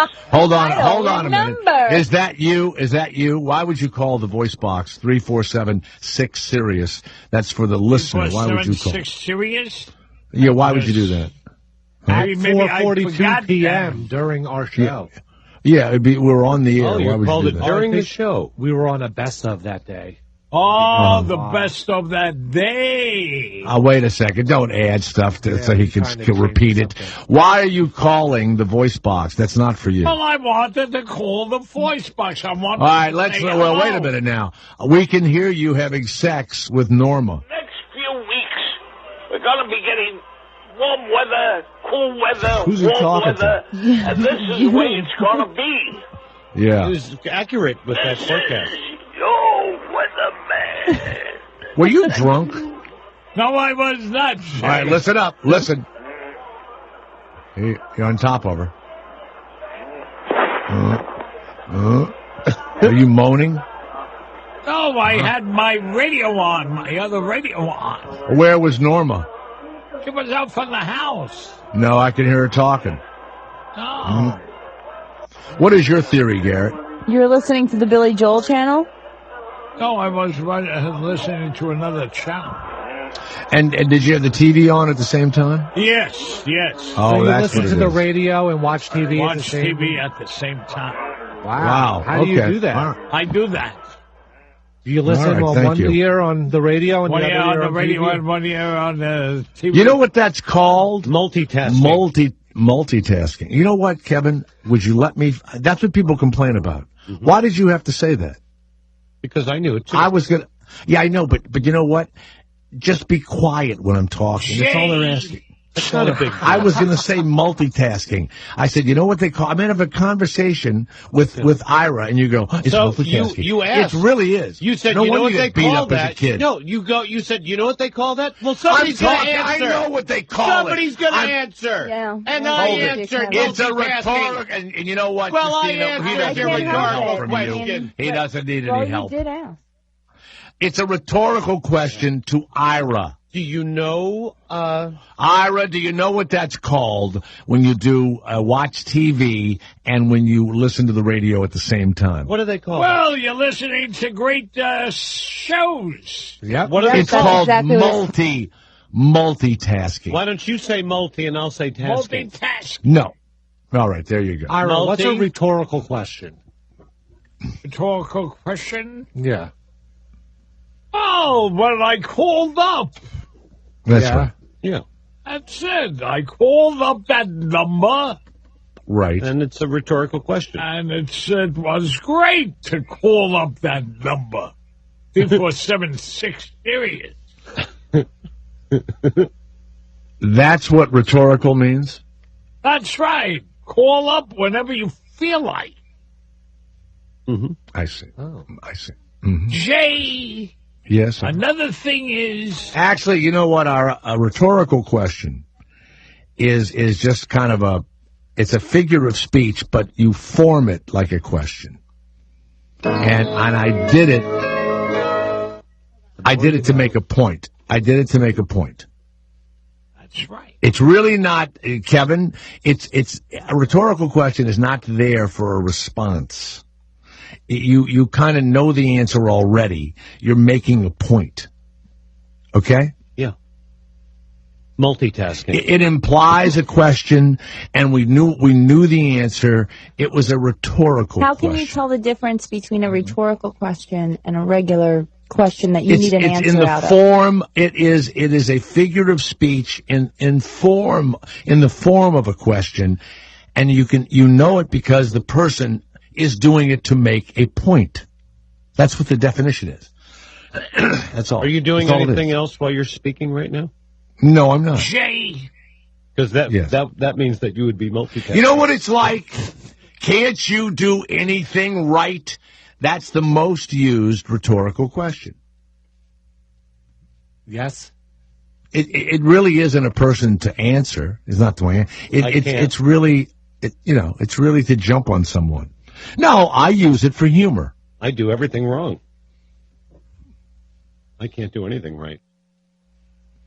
No, but I mean, even while I multitask. Let's go to Tyler Jay. of Nebraska. What Another is thing is, this coming weekend, this coming Sunday and Monday, we are going to salute the veterans in this whole city of New York. They're veterans of what? Veterans of what? What have they done? What have veterans that fought in the war, that fought every place. It's Fleet now, Week why didn't in New York. Wait a minute. Why is it that you didn't go to? Hold on a minute. You didn't go to Vietnam. Hold on. You didn't go to Vietnam. You didn't go and fight in any war. Why didn't you get picked and sent over to war? You're saluting the veterans. You're saluting yes, I understand the veterans. that. You mean those that went over and fought the wars that you should have been? By going to the memorial, wherever the memorial Why is didn't be. You fight? And that's not rhetorical. Oh, why did they disqualified me, Jay? For what? Flat feet. Well, they qualified me for my eyes. Right. Your eyes are no good. My eyes are no good. I can see Garrett. Hey, what's up, Ira? See other things. Were they afraid you were going to spit up a loogie in a foxhole? Right. That is right. All right. Thank Jay, you. Tyler of Nebraska. This Sunday. I don't care. I don't care. Frankfurters, sauerkraut, and beans in Co-op City. Everybody is invited. Kevin, you're invited. Please. Hey, Tyler, wait till that stuff hits the digestive juices inside of that stomach of his. Yeah. Wait till the beans and the sauerkraut and the sausage hit. Yes, Tyler, what can we do for you? Hey, long-time listener. Hey, I love you, brother. Hey, listen, we got to talk about the bands and the makeup real quick again, though. Okay. Hey, brother. What is it? Do you like Kiss? Yes. You know, I wasn't a big. I understood them, but I wasn't a big fan of Kiss. I played them because JT was a big fan of Kiss. Oh God, loved them. Okay, well, you're already seeing my point, right?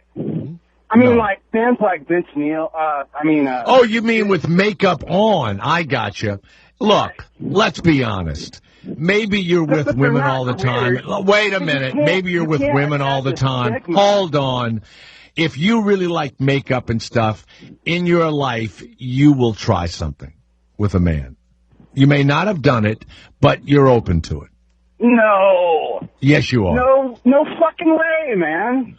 Tyler, just because you have makeup on right now? No, I've never worn makeup.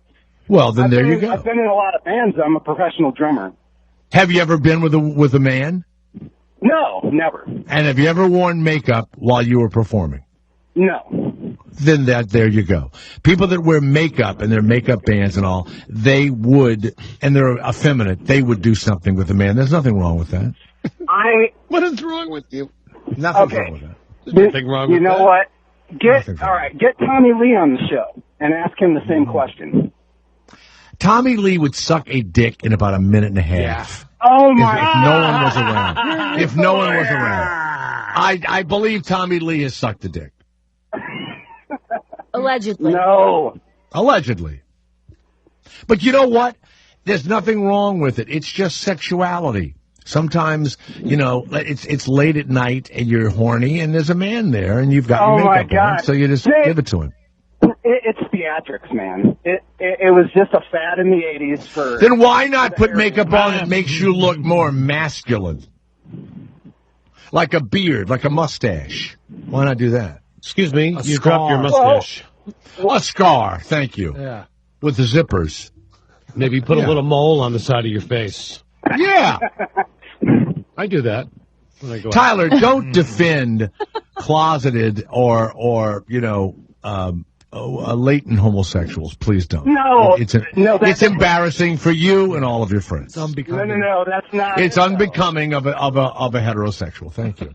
No, you're attaching Ira, stigma. if a man wears makeup, what do you think of him? A lady's makeup. What do you think? A lady's makeup, I think it's cute. That's there nice. you go. I That's think nothing it's you say nice. about a man. Yeah. Yeah. You're trying to better themselves. Ira, would you ever be with a man? If they wore makeup. With a man, If they had makeup on? Yes. No, no way. We're not Never. talking to you. Yeah. Why? What's all the right. matter? All right. See you later, Tyler. Thank you very much. Tyler. The penis wouldn't bother you, Ira? No, it wouldn't. In your hand? That's right. All right.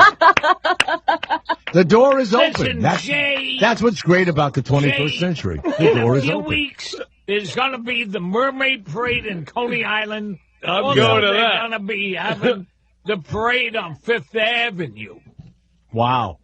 Raphael. Everybody's gay, Jay, okay? I know they this are. Whole Of El Paso. This post-Brokeback Mountain world that we live in. It's a I big hated Gay that people are the greatest, Jay.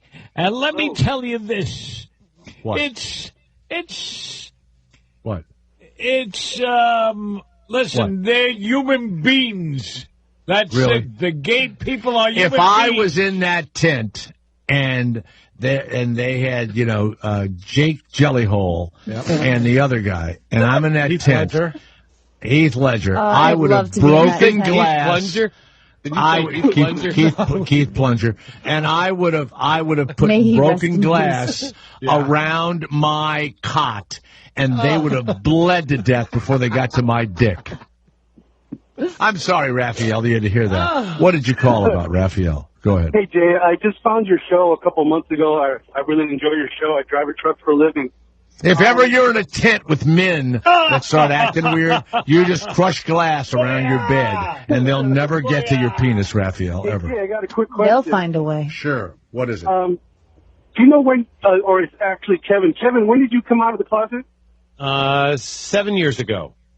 Weren't you in a movie? I think you were sitting at a desk. You were wearing like a brown jacket. I think you were a teacher. And weren't you crying or something like that in the movie? Where you were Were you ever in a movie where you cried in a brown jacket, Ken? I don't You were know. like a teacher or principal or something like that? Maybe. Yes, he was. He Okay. was. What Yes. movie Go was ahead. that? What about? Okay. We don't know.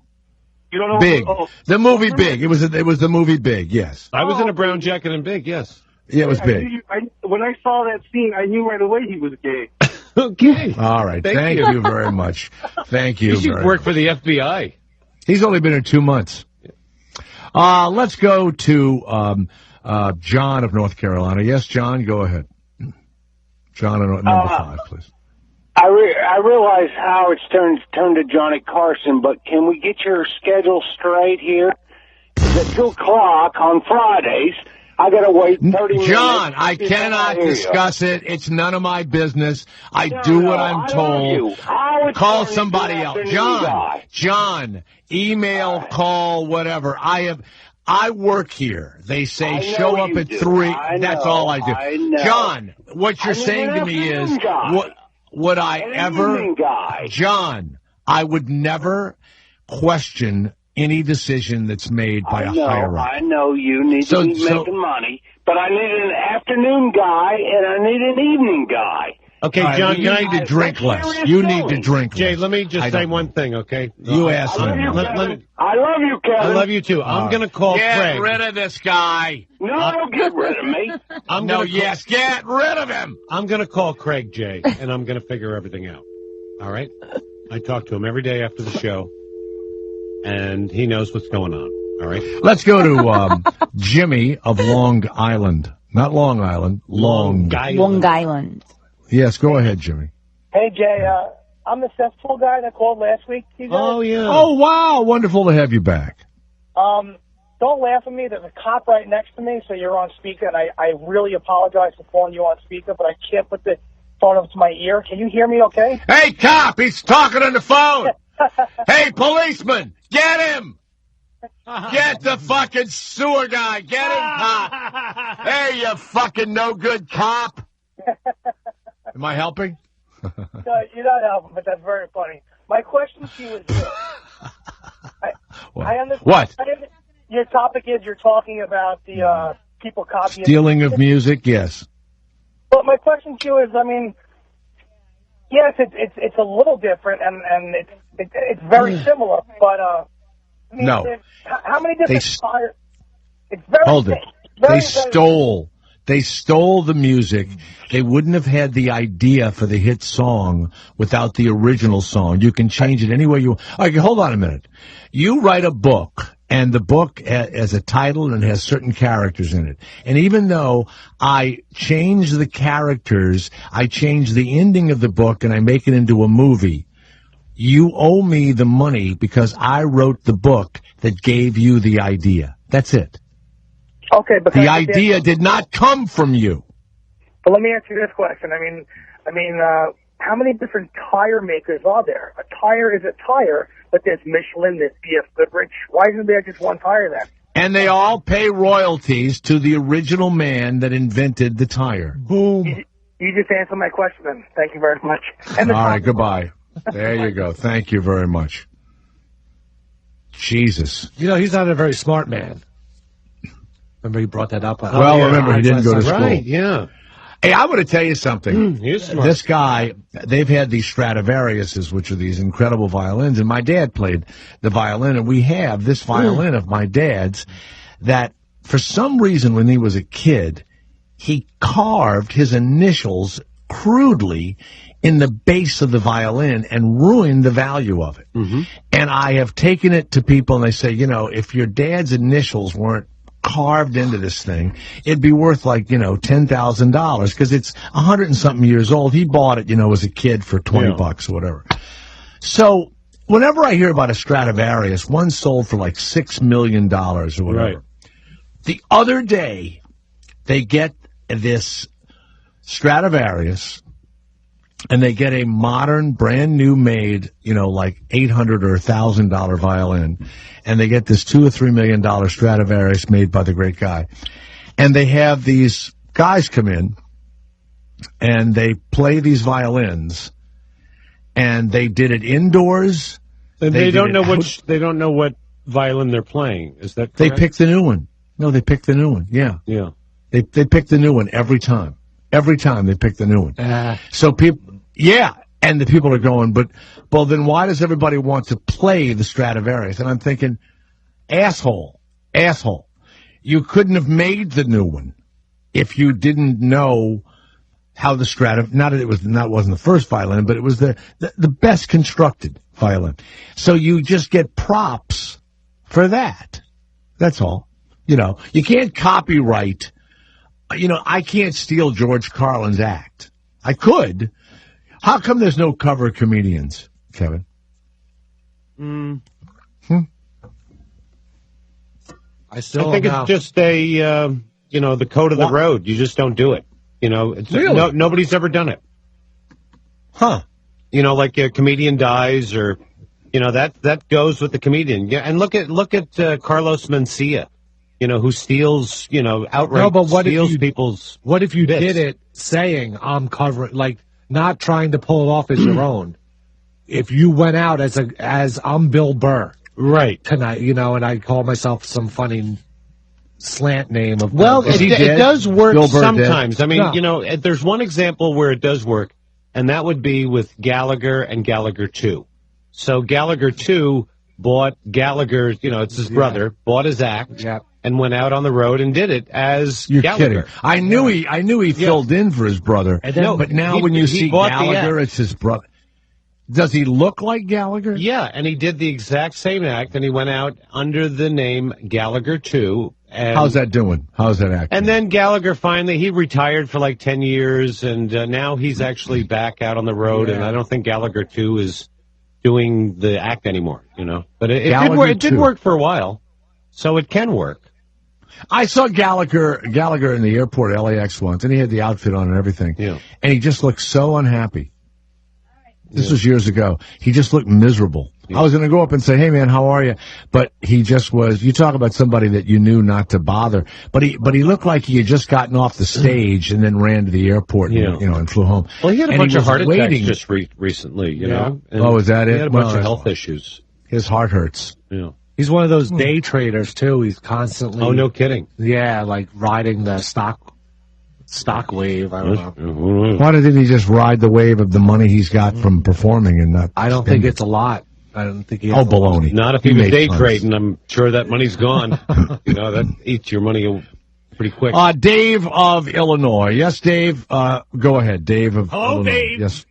Hello. How you guys doing? Good. Great. Hey, looking into Zeppelin's ripoffs, pull up a guy named Jake Holmes, and he had Dazed, Confused, and it's identical to Dazed and Confused. And, I know. He toured. Oh no. He toured with them too, but it's a way better comparison than that Spirit one. Yeah, there's other songs. No, the Spirit.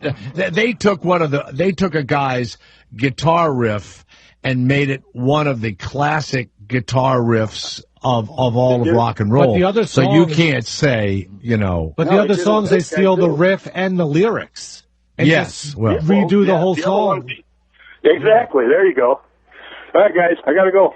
All right. Thanks. Jay. It's like what, we're keeping him? I know. We're keeping him now? You call up and then you're too busy for us? That's right. It's rhetorical. Jay. What? A big hello. He gets annoyed. To Kate. Oh, I will tell her. Big hello to her. Who else do you need to say let's go to George, who is, you know what? Would you stop with the non-sequiturs, please? And we don't care Michael about and Kate. Stewart. No, I want you to stop it. I don't want you to say people's names that no one knows who they are. How about the realtor? No. Oh, Ken the realtor. No, you know what? All right, get out. Get out. If you can't stop all the nonsense. Well, these are human beings, Jay. No, they're not. They're not human beings. I want you to stop mentioning people. Nobody's name. No more. No more. No more names. All right. It's gonna George of Pennsylvania. I'm sorry you. George, I want to say a big hello to you. Can I talk to the people, please, on my own? Yes. George. All right. You know what? Please. All right. Hold on a second. Garrett, it's enough with him. Okay. I've had enough. All right. George, I'm sorry you had to hear that. Go ahead, George. That's okay, Jay. What went down with Gallagher was he agreed to let his brother do the act. He stuck to small theaters, small clubs. He wasn't allowed to tour the big houses, and there's all these provisos in place. Well, eventually his brother enjoyed making the money. He started booking larger and larger theaters, and he was in violation of the contract. So he actually had to sue his brother. His brother actually is a better businessman comedian than the original. I love that. I love it. And it led to a big rift in the family because the parents sided with the brother. Like, you have so much. Why can't you let your brother do this? He doesn't have anything else to do. He's unemployed. And, he eventually, I think he became estranged from his rest of his family because of it. Oh, my God. Wow. All that over. You know what? I should go back and I should. You know what, Kevin? I should take Lenny Bruce's act. He killed himself with heroin. Do the funny part of it and live. You know what I mean? It's never. You never see anybody taking anybody's act after they die. I mean, Bill Cosby. Great I could do Bill. I started imitating. I Bill know Cosby. you did. You started out doing Bill Cosby. One of the first jokes I stole was a George Carlin joke. I said, "You ever wonder why you never get laid on Thanksgiving? Because all the coats are on the bed." And Slayton goes, "I know who did that joke. You stole that from Carlin." And I go, "No, I didn't. No, I didn't." And I had. So I have these picture books, and I have all this memorabilia, and it's in my office, and I, not just family stuff. I have, from when I was first in radio and television and all my old 8x10s and all.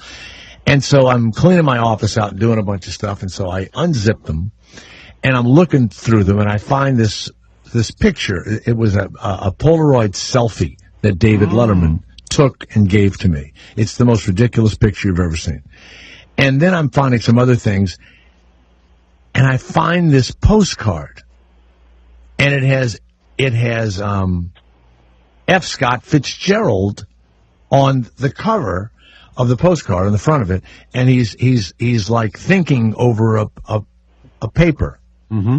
And I turn it over, and it says, "Jay, you were really great. Thank you for helping me, and thanks for your enthusiasm. I mean it. You were really great. And I hope that one day this card has great value for you. Woody Allen." And I didn't know I had it. Wow. I don't even remember. I don't remember getting it.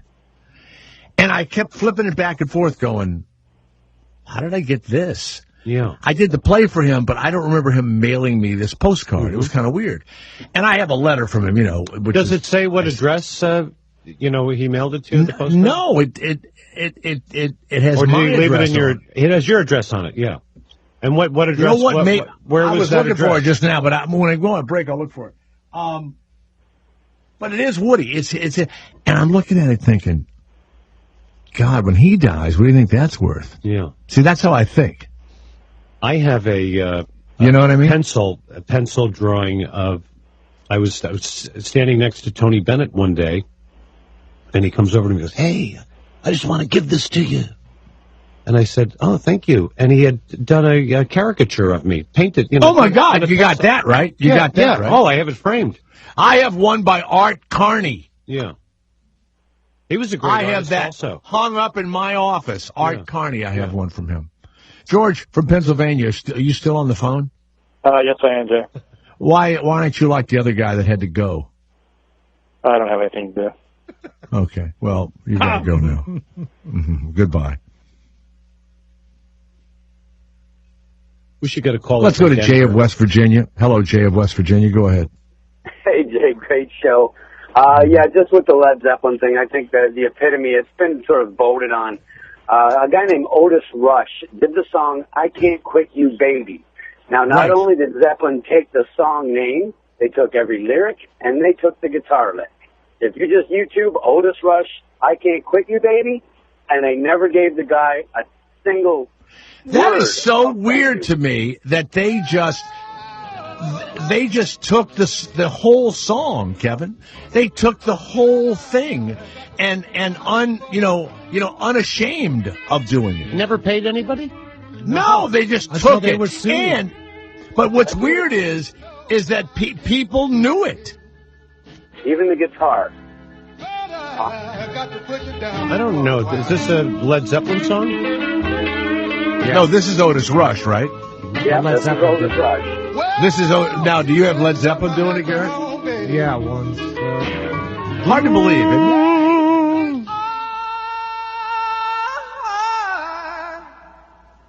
I can't quit you, babe. Unbelievable. Same song. Exactly the same song. What balls? I mean, everyone will know that song. What? Oh, dude. Hold on, here it is. Hold on a second. Yeah, hold on. Yeah. We're playing a song. Hold on. Is that I Want to Hold Your Hand by the Beatles? This is Dazed and Confused by Jake Holmes. Same song that Led Zeppelin did.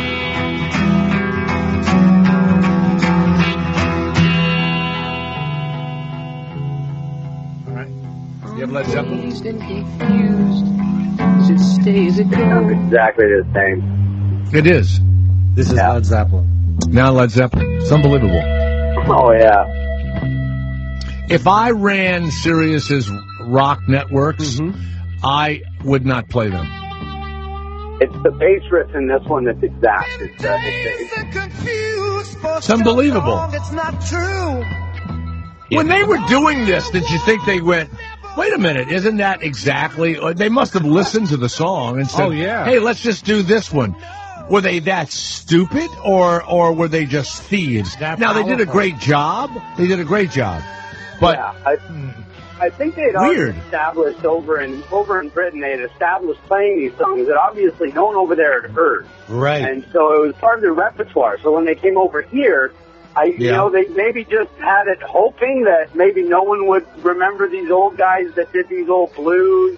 Now, I think with the one you were talking about, Spirit, Jimmy Page said that he was obviously, I think he admitted to being influenced by that riff, but that he had figured he had changed enough that he had made it with influence. But it's clearly 100% ripoff. Yeah.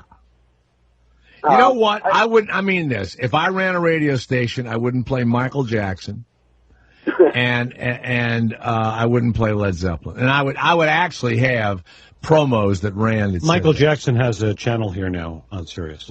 No, he doesn't. Would you play? Yes, he does. Would you play Gary Glitter? Born in the USA. Gary Glitter. Yeah. Because he went over to Vietnam USA. and he got young boys in Vietnam. Yes, and got arrested. But he paid a minimum wage. I would play him. I'd play him. How about Bruce Springsteen, Jay? Oh, I love Bruce Springsteen. Oh, Bruce Springsteen, number one. No, you know what? I'm not sure I would play Gary Glitter. I don't think I'd play Would you play, now this is a tough one, The Who, with Pete Townsend, who was convicted of paying for child pornography, but... Wouldn't play him. Play him. He said he was doing it for research on a book he was writing about child Okay, I'd play him now. How about Bon Jovi? Yes. Here's what I would do. I would have a channel. Channel 69, and I would play all disgraced stars that had diddled little boys, had stolen music. I'd play Michael Bolton would be on there. Stealing music and diddling little boys. Little boys. Jerry Lewis would be on there? Jerry Lee Lewis for marrying his 13-year-old cousin. Yeah. Okay. Now, here's what's weird. When he did that, I was a kid, and down south, nobody really thought much of that. I mean, that's what you did. He went to England, and they threw him out of the country for being married to her. He stayed married to her for 20 years. It wasn't like an overnight thing, you know? Yeah, they threw him out of the country. They did. When he went over there with his 14-year-old brother. Yes! Well, his cousin. Yeah. Yeah. All right, Jay, thank you very much. Jay of West One more Virginia. thing, real quick. What? Here we go. All right. No, it's just a compliment to actually Garrett. Your rhetorical question. Get rid of him. Get rid of him. I don't have any compliments to people except me. Yeah. See? Only compliment the head guy. Let's go to Gil, who is in Boston. Hello, hey, Gil Gil, of Boston. do you know Gil Hodges? Gil of Boston. Go ahead, Gil. Shut up, Garrett. Go ahead, Gil. Gil, you get less than 50 seconds. Go ahead. Come on, Gil. Come on, Gil. Gil. Gil, what's your name? Joe. Joe. Go ahead, Joe. Hey, I was going to be a tribute comic to Stephen Wright. Name would be Stephen Left. Then I'd be give me one of the lines. Go ahead. So I pick up hitchhikers, and I don't say anything for like 5 minutes. I'm like, so how far do you think you were going? And I'm like, put your seatbelt on. I want to try something. It's starting a cartoon, but I'm pretty sure I can do it. All right. See you later. God, what a way to end a segment. Yeah, sorry. Horrible. Horrible. Your own fault. Bad cover comic. Jay Thomas, yes. He's the afternoon guy. Very perky. Not like the rest of us. The Jay Thomas Show. On Indy, Sirius XM 104.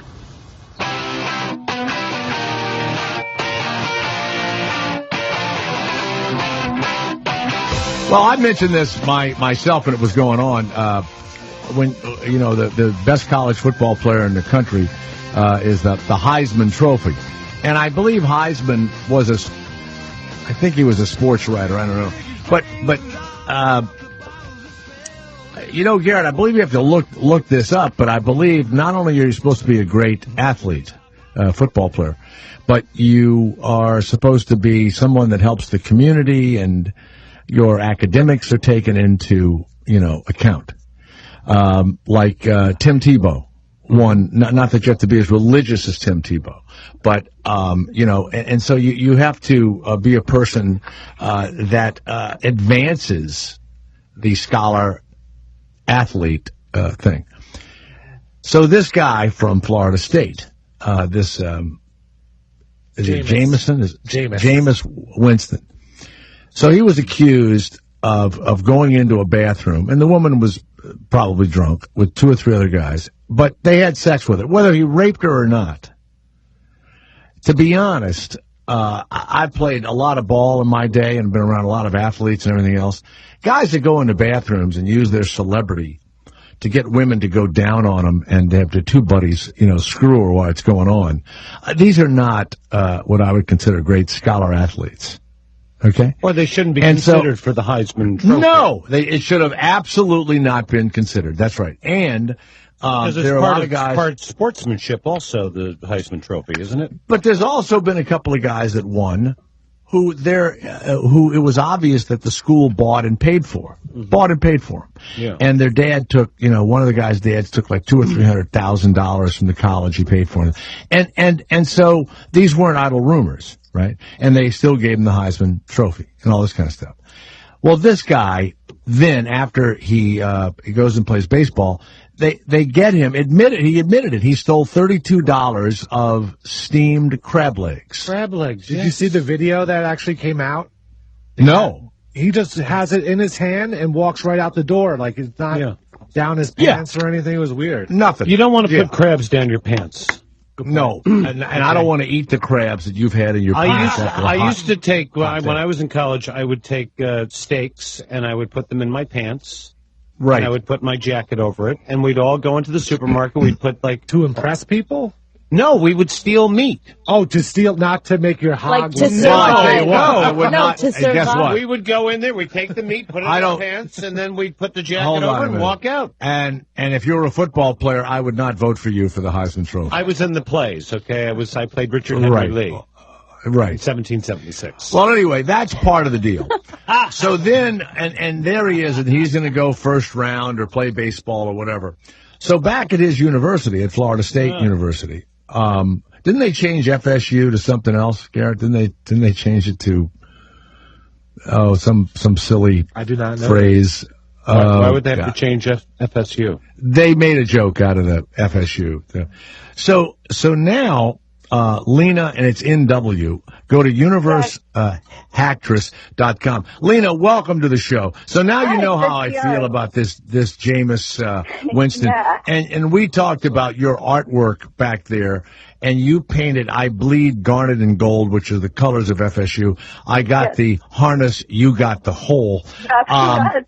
You describe the painting to everyone that's listening. All right. I will describe the painting now. So it is a painting of Jameis Winston.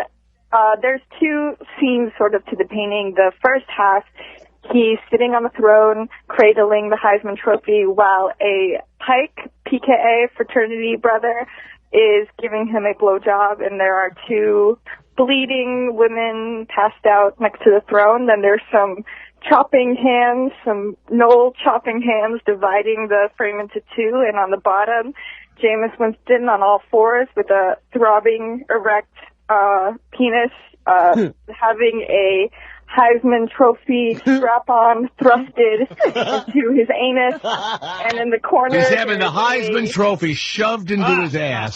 Yes. That's good. That's good. He's crying a little bit, and but it could be tears of joy. I don't know. It's open to interpretation. And there's a crab with his hands up in the corner, shouting, "Go Knowles!" Nice. Wow. Wonderful. Yes. Where should this be hung, this painting? Where do you picture it being hung? Above every fireplace, and I also made it just in time for Mother's Day. I think it'd be a great gift.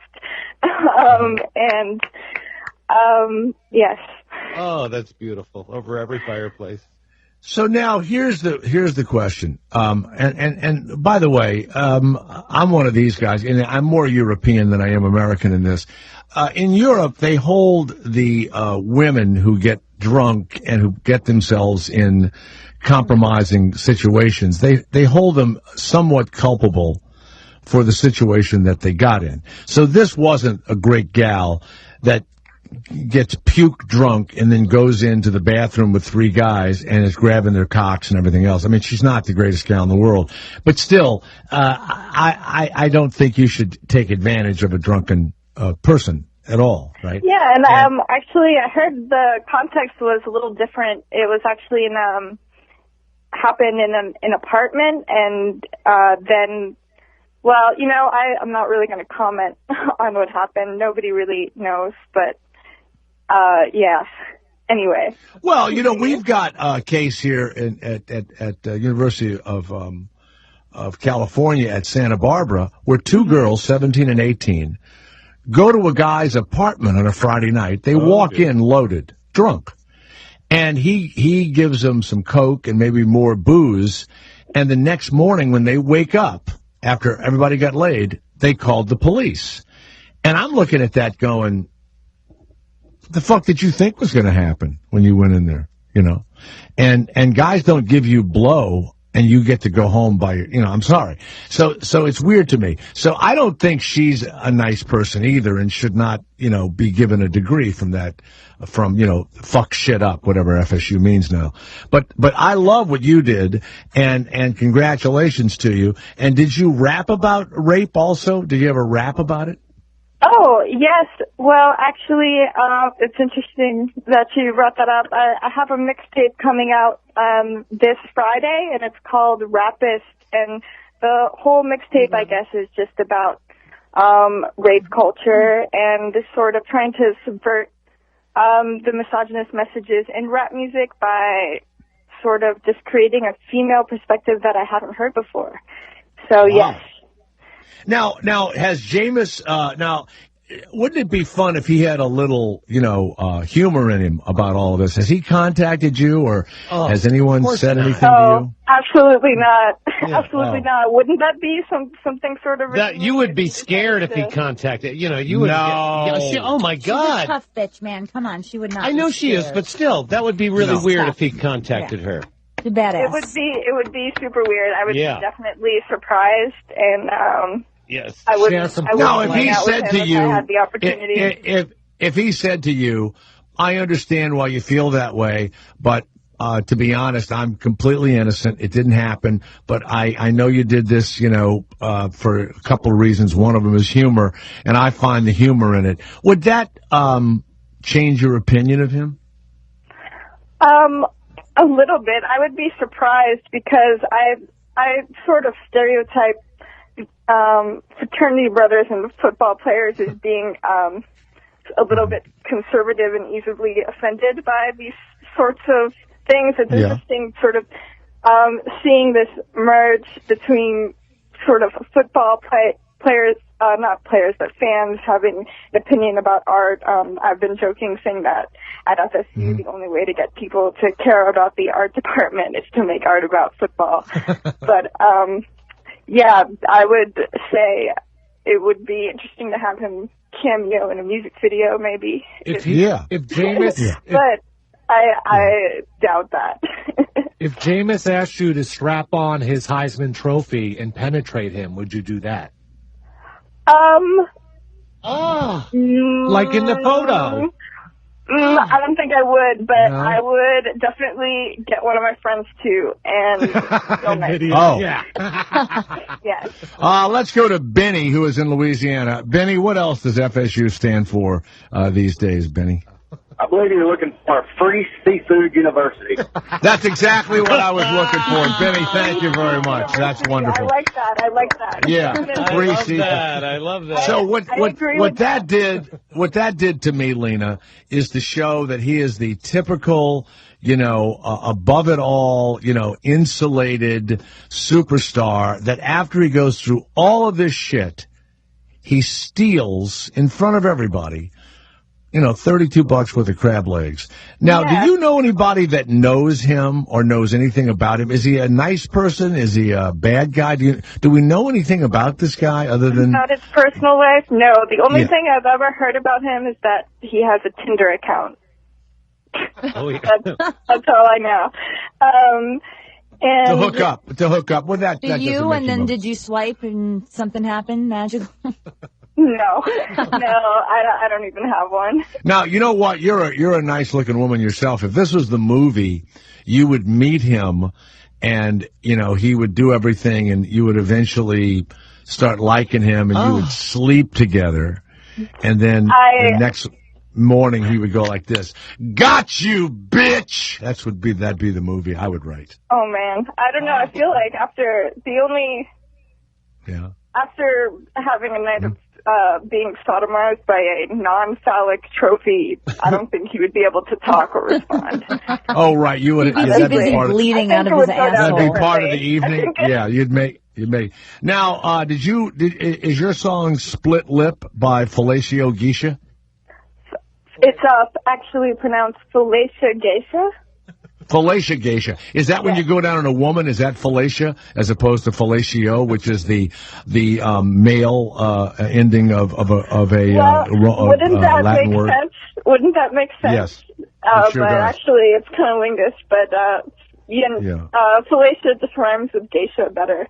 All right, let's listen to a name rather than Split Lip by Fellatio Geisha. Go ahead. Yeah. Led Zeppelin may steal this. Boy, I like the way you lick it. I think you with a split lip. Rock in your face, sitting right with your nose bone. Rock in your face, sitting right with your nose bone. Lyrics all over your head, like a pussy in bed. Got an awful jiggly hut on your face, drop dicks and wiggle them up like a tea-bag. Boy, I like the way you lick it. I think you with a split lip. Rock in your face, sitting right with your nose bone. Rock in your face, sitting right with your nose bone. Bitch, I don't need no vibe and some focus woman. I'm a beat like a locust, bitch. I am the locus of this paradigm shift with a pair of eyes. I can't ride the stick shit. The gears are dick still. There's a door up there, they're a horn up below the window. The blood of a pistol. I like the way you lick. Wow, that is heavy. All right.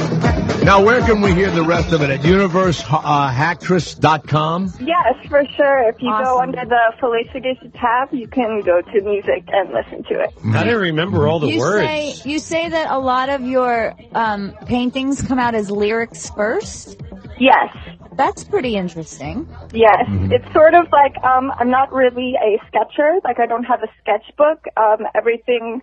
It sort of starts out as a list that I generate in words, and often they rhyme. Yes. What are you selling this painting of Jameis Winston with the Heisman Trophy being shoved up his ass and a fraternity guy blowing him? What's the price of this painting? I'm selling $25 prints, and they're 19 by 13 inches. And for now, people can just send me an email, and we can work it out through PayPal. But recently, a business major through FSU contacted me about making this legitimate. So no, they did not. They did not. They did. Somebody at FSU wants to legitimize this. Oh yeah, I actually feel like I've gotten more support than hate from the FSU community. Wow! How much would you sell the original for? The original painting? It's actually a digital painting, so there is no original. Oh, okay. Yeah. How interesting. You know what you ought to do? You ought to make it a mural on like a bridge. Yeah. Or like in the Doak Campbell Stadium. Well, I don't believe you're going to get in there. I tell you what, they would put it up in Florida. They would put it right up there for you. Lou in Orlando online, too, went to the rival school, and he's dying to have a print of this. He's online. He went to Florida? Well, tell him to do... the email goes to universalhacktress.com. Yeah, there's a contact sheet on there, and there's also, like, more contact information on the website. Yeah, just send everyone there. Now, were you made fun of or bullied by sorority or fraternity people or football players? Is that why you have this lesbian anger inside of you? Oh, no. The reason why I made this is just, I have a problem with, well, I guess, the Pike... Put her on the Indie Grill, Garrett. Get her on the Indie Grill. We're going to put you on the grill now, Lena. Hold on a minute. You're going on the grill. All right. You've got this lesbian anger. Where did it come from? Tell me.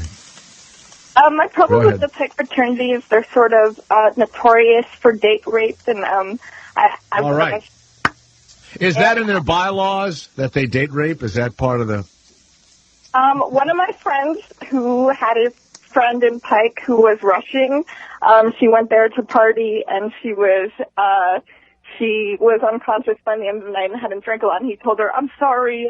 Part of our rush was that we had to drug someone, and I didn't want to do it to a stranger, so I did it to you." So I just have a problem with sort of that this is institutionally supported, and that whether or not everyone in the fraternity is a date rapist, that people would knowingly join. No, wait. She took the whatever. She passed out. Did he rape her when she was passed out? No. Well, I mean, it's she doesn't think so. Wow. But yeah, well, you know why? What's the name of the fraternity? What's the name of it? PKA, Pi Kappa Alpha. Yep. That's because their dicks are so small, she would not even know if he was inside of them. This is just word of mouth. Yeah, word of mouth. Don't hold me accountable. Allegedly. That word makes it all okay. Well, thank you very much. I love that painting. I saw it, and I totally agree that this guy is, one of the many thugs, and that they gave him the award. And in fact, I said on the air, no way he wins now. And people said, oh, he was just accused. No, they admitted that he and two other guys had sex with the woman in the bathroom on the floor over the toilet. They admitted that. And I think, that's just not what the Heisman Trophy ought to go to. And then he turns out to be a thief, and a dumb one at that. In articles, the way he was always introduced as, she was referred to as accuser. He was always introduced as Heisman Trophy winner. So it's just sort of her credibility is completely undermined by the prestige and privilege of this. There was never a chance. People were just defending him on the basis that he was a good football player, and that's, I don't know, that's not right to me. Yeah, that's Kobe Bryant was accused of rape. Ben Rapelessberger. I don't know how to pronounce that either. Rapelessberger. Then Jameis is one, and then you've got here Rick Ross, Tyler, and the Creator, and you have Eminem. You all consider them kind of in the rape culture? Well, yeah, the rappers that I mentioned don't have actual cases. It's just more like their lyrics. And people from, I was asked once, like, oh, why don't you draw, like, Ted Bundy or reference Ted Bundy? And it's because I'm being critical of people who are worshipped, who are a part of, who have an influential status, and there's something to be critical of. While, for example, with Ted Bundy, it's black and white. He's obviously wrong, and nobody worships him. Yeah. I would like you. I'm going to send you some photographs, and I'd love you to. And I'm going to contract you to paint something for me. I want you to paint me being bent over with one of the Emmy Awards being stuck up my ass, and I'm being turned down for sex. I would love to do that, and also have the woman making the no way sign in front of me with an Emmy being shoved up my ass. All right. All right. I would love that. Great. Thank you. It would be a tribute. Yes. What is it? Can I just read you my favorite lyric from the Split Lip? Well, before we go to that, is it true you're having a browser game? When is that coming out? What's that going to be called? It's coming out August, in the month of August. It's called Fuck Everything, and I don't know if you guys are familiar Fuck with... Everything. Well, when it comes out, we'll have you back on and we'll all play it, okay? Fuck Everything. Awesome. It'll be really fun. All right. All right, go ahead, Garrett. Nibble your nuts a little too much. Enough to make you nervous, but not enough to make you stop. This naughty slut is so nuts. Yeah. Thank you. Nice. Beautiful read. All right. Well, you crazy nut-nibbling bitch. You've been great. Remember to fuck everything. Oh, Thank you, Ira. He ought to do the online ads for you. Lena NW. All right, thank you. Well, go to universehactress.com. Lena, thanks so much. Appreciate it. And if you haven't seen it, take a look at it at universehactress.com. It's really fun. It's really great. And it's a great statement about these guys that should not be worshipped. You're correct. Thank you. All right. It's the Jay Thomas Show. We'll be right back. Thank you. Jay Thomas. It's the Jay Thomas Show. I'm my own man. I'll run this mother the way I want to. The Jay Thomas Show. Afternoons. The Jay Thomas Show. On Indy. Sirius XM 104.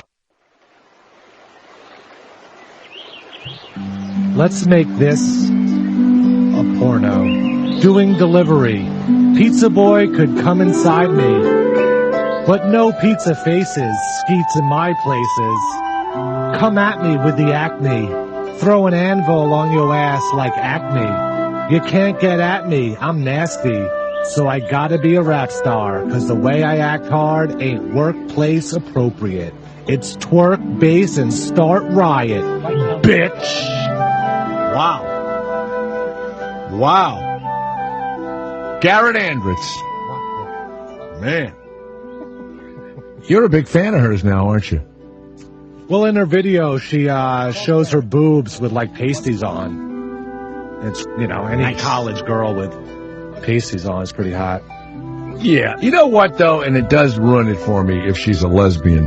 Because you really want to meet a gal like that who likes men. That's the sad part. Did she say she's a lesbian? Well, you just I got the assumed feeling. Kevin, you've got gaydar. Kevin, was she gay? I don't know. Maybe. I mean, she'll eat. I mean, she's bisexual, but I don't know. The song is "Boy, I like the way you lick clit. I'll leave you with a split lip." Oh, really? Yeah. So it sounds like she's riding. But fellatio geisha. Stab your brain with your nose bone, rock you in your face, stab your brain with your nose bone. Wow. Stab your brain with your nose bone. Man. Wow. And she'll piss on your dick like a California law is, they're going to be introduced. It's Senate Bill 1193. Mm-hmm. It will force the police to return seized marijuana and paraphernalia back to their rightful stoners. Wow, that is fantastic. Isn't that great? Well, it hadn't passed yet. That's a great law. Now, the police agencies, they destroy, to this day, hundreds of thousands of pounds of marijuana. Yeah, they burn it, right? Well, this is like when my wife and I went through my son's room and found all of his pot, and he says to me in the middle of an argument, "I expect to be reimbursed for that." Yeah. So I don't quite understand. I guess if they take it and then they find out you have a card, they should give it back to you. Yes. So they would store it in an evidence room, and then they would. It's like George Zimmerman when they took his gun away, and yeah, that's true. Then after he was cleared, he got his gun back, the gun that he shot Trayvon Martin with, so he could threaten his new girlfriend. Yes. Now what's weird about him, Hannity, said he was a hero, and they don't. You think there's room for him to work at Fox, or do you think any right-wing people are hiring him? Fuck no. No. No, indeed. He cannot find work anywhere. And I think he's him not and Monica being hired. Lewinsky should open up a shop together. Aw. You know, Like George and Monica's. Mm-hmm. You know, because they're both out. You know, they can't do anything because of the problems that they've had with their sex with the president, shooting a child. You know, it's tough for them. Right. So, well, the sex with the president thing is she could have gotten out of it, and she could have said exactly what I said, and I'm sure she was advised. but that did not happen. Okay, that no, it did not happen. And she deserves whatever. Here's the problem. She does not deserve. Yes, not here anymore. it is. Oh, it's been a long time. Let it no, go. No, it hasn't. When you're a no-good slut, you're a no-good slut. She was a young girl, no. Jay. She was 21 Here's what years everybody old. forgets. Everyone has forgotten this. She and was I smitten. cannot... Did you just see that picture of him? No. Her looking up into the president's eyes, going, "Oh my God, I blew him." You know. Hold on a minute. She was 21. In the middle of all of this stuff, I don't know why they did it, and I can't find it on the internet, but I saw it. This college professor and his wife had a press conference in either Oregon or Washington State where he announced that he had had some relations with her and how manipulative she was. It was almost like the guy thought she was going to turn him in. And he has When did he have this press conference? It happened in the middle of it. It was like a preemptive press conference. And I remember looking at it going, why is this guy doing this? Yeah. And I saw it, and it happened. And he was really saying how predatory she was. Well, that's just hearsay. You don't even know if that's true. So he could have made that. He had a press conference. I went on. He had a Fox press conference with his wife. I went on Fox News with one of these. They had a show on there, and it was a round table or something. And I went on there and I said I had phone sex with Monica Lewinsky. This is all during this whole thing. And then the host comes back to me and says, you know, first they thought it was true, you know, because Well, of course. And then she goes, I don't want you doing bits on my show. Well, I wouldn't either. I was like, oh, please. You're on a news channel. That was like when You're on a turned my news head channel. and I pretended I kissed the black gay guy next to me in the box. Yeah. Yeah. Well, Jane Velez Mitchell got very upset. Mm-hmm. And I can't find that on the internet. They've taken it down. They never take anything. You can't take anything down. I can't find it. It's up there. I've tried. My friends have tried. Once it goes up Try there, and it's up find there me forever. on Jane Velez Mitchell where I pretend I kissed this black guy No, Garrett who's showed it to 3,000 miles away. Garrett showed it. Really? Yeah. Yeah. Huh. We saw it. It was on the internet. They're blogging about it. Let's go to Brongar. In California. Brongar. Yes, Brongar. What is it? Hey, now I was turning wrenches on aircraft in Belle Chase, Louisiana in the 90s, working on the F-18 Hornets. And that does not... Wait. I'm sorry. Hold on a second. I have not understood one word you've said. Thank you so much, because I'm going, I have something wrong with my hearing. Hold on. Slow down and say it again. Go ahead. I was turning wrenches on FA-18 Hornets in Belle Chase, Louisiana in the 90s, but that does not make me less of a veteran. Oh, yes, it does. And then the guy that actually pulled... Oh, yes, you were in Louisiana torquing some screws, and then the real men got in there. You should have been torquing a screw in Iraq or something. Okay. Only if you've been shot at are you a veteran, in my estimation. All right. And or if you went to whorehouses in Saigon, that was just as dangerous as being shot at. Have equipment failure. What does it? Who do they blame? They blame the... I'll tell you. You want to hear something? You think we give big raises to the engineering staff here at Sirius XM? No, they don't. No, we call them in, fix these microphones so that the real people can get it done. There you go. And it's the guys that fix the marks. And it's the guys that fix the microphones at the linchpin. You know what? When you go to the VFW hall, I wouldn't be bragging that you were a screw turner. You know what I'm saying? You're a horrible human being, Jay. You know? You really are horrible. I'm sure you're a nice person, but don't pull the veteran. And at night, you'd go to strip clubs and get drunk in Belle Chase. I know all about Belle Chase. I know exactly where you were. You were at the naval station there, okay? You were there. And you know what? There are... Have you ever met a woman from Belle Chase that wasn't a whore? Nah. Thank you. Only one. Oh, yeah, the one you married, I'm sure. The one you married, I'm sure. If you go to Belle Chase, Louisiana, which is about 15 minutes outside of New Orleans, and you stop at a stoplight and you hang your dick out of the window, someone's going to sign. Property values are dropping. Brongar. What? All right. What? You're a great veteran. All right, great. You're lucky you didn't catch something and die in Belle Chase. Happy Memorial Day. We're very proud of you. You're welcome, Jay. Thank you for Guess your where my service. brother's? Yes, guess where my brother's girlfriend is? Guess where my brother's girlfriend is from? Guess where? Oh, Belle Chase. Sure. Oh, yeah. All right, man. All right. Thank you, Brongar. All right, man. Thank you. All right, be well. All right, hang up. You're so boring. And he still tells you to be well. I mean, what a nice man. Let's go to JW of Louisiana. Have you ever been to Belle Chase and gone to a bar in Belle Chase anytime, day or not, at night, and not met a whore? Yeah, I've been to Belle Chase. Yeah. Yeah. I met a couple of whores. Yeah. Thank you very much. Yeah, I've met more than one. Now, they're nice people.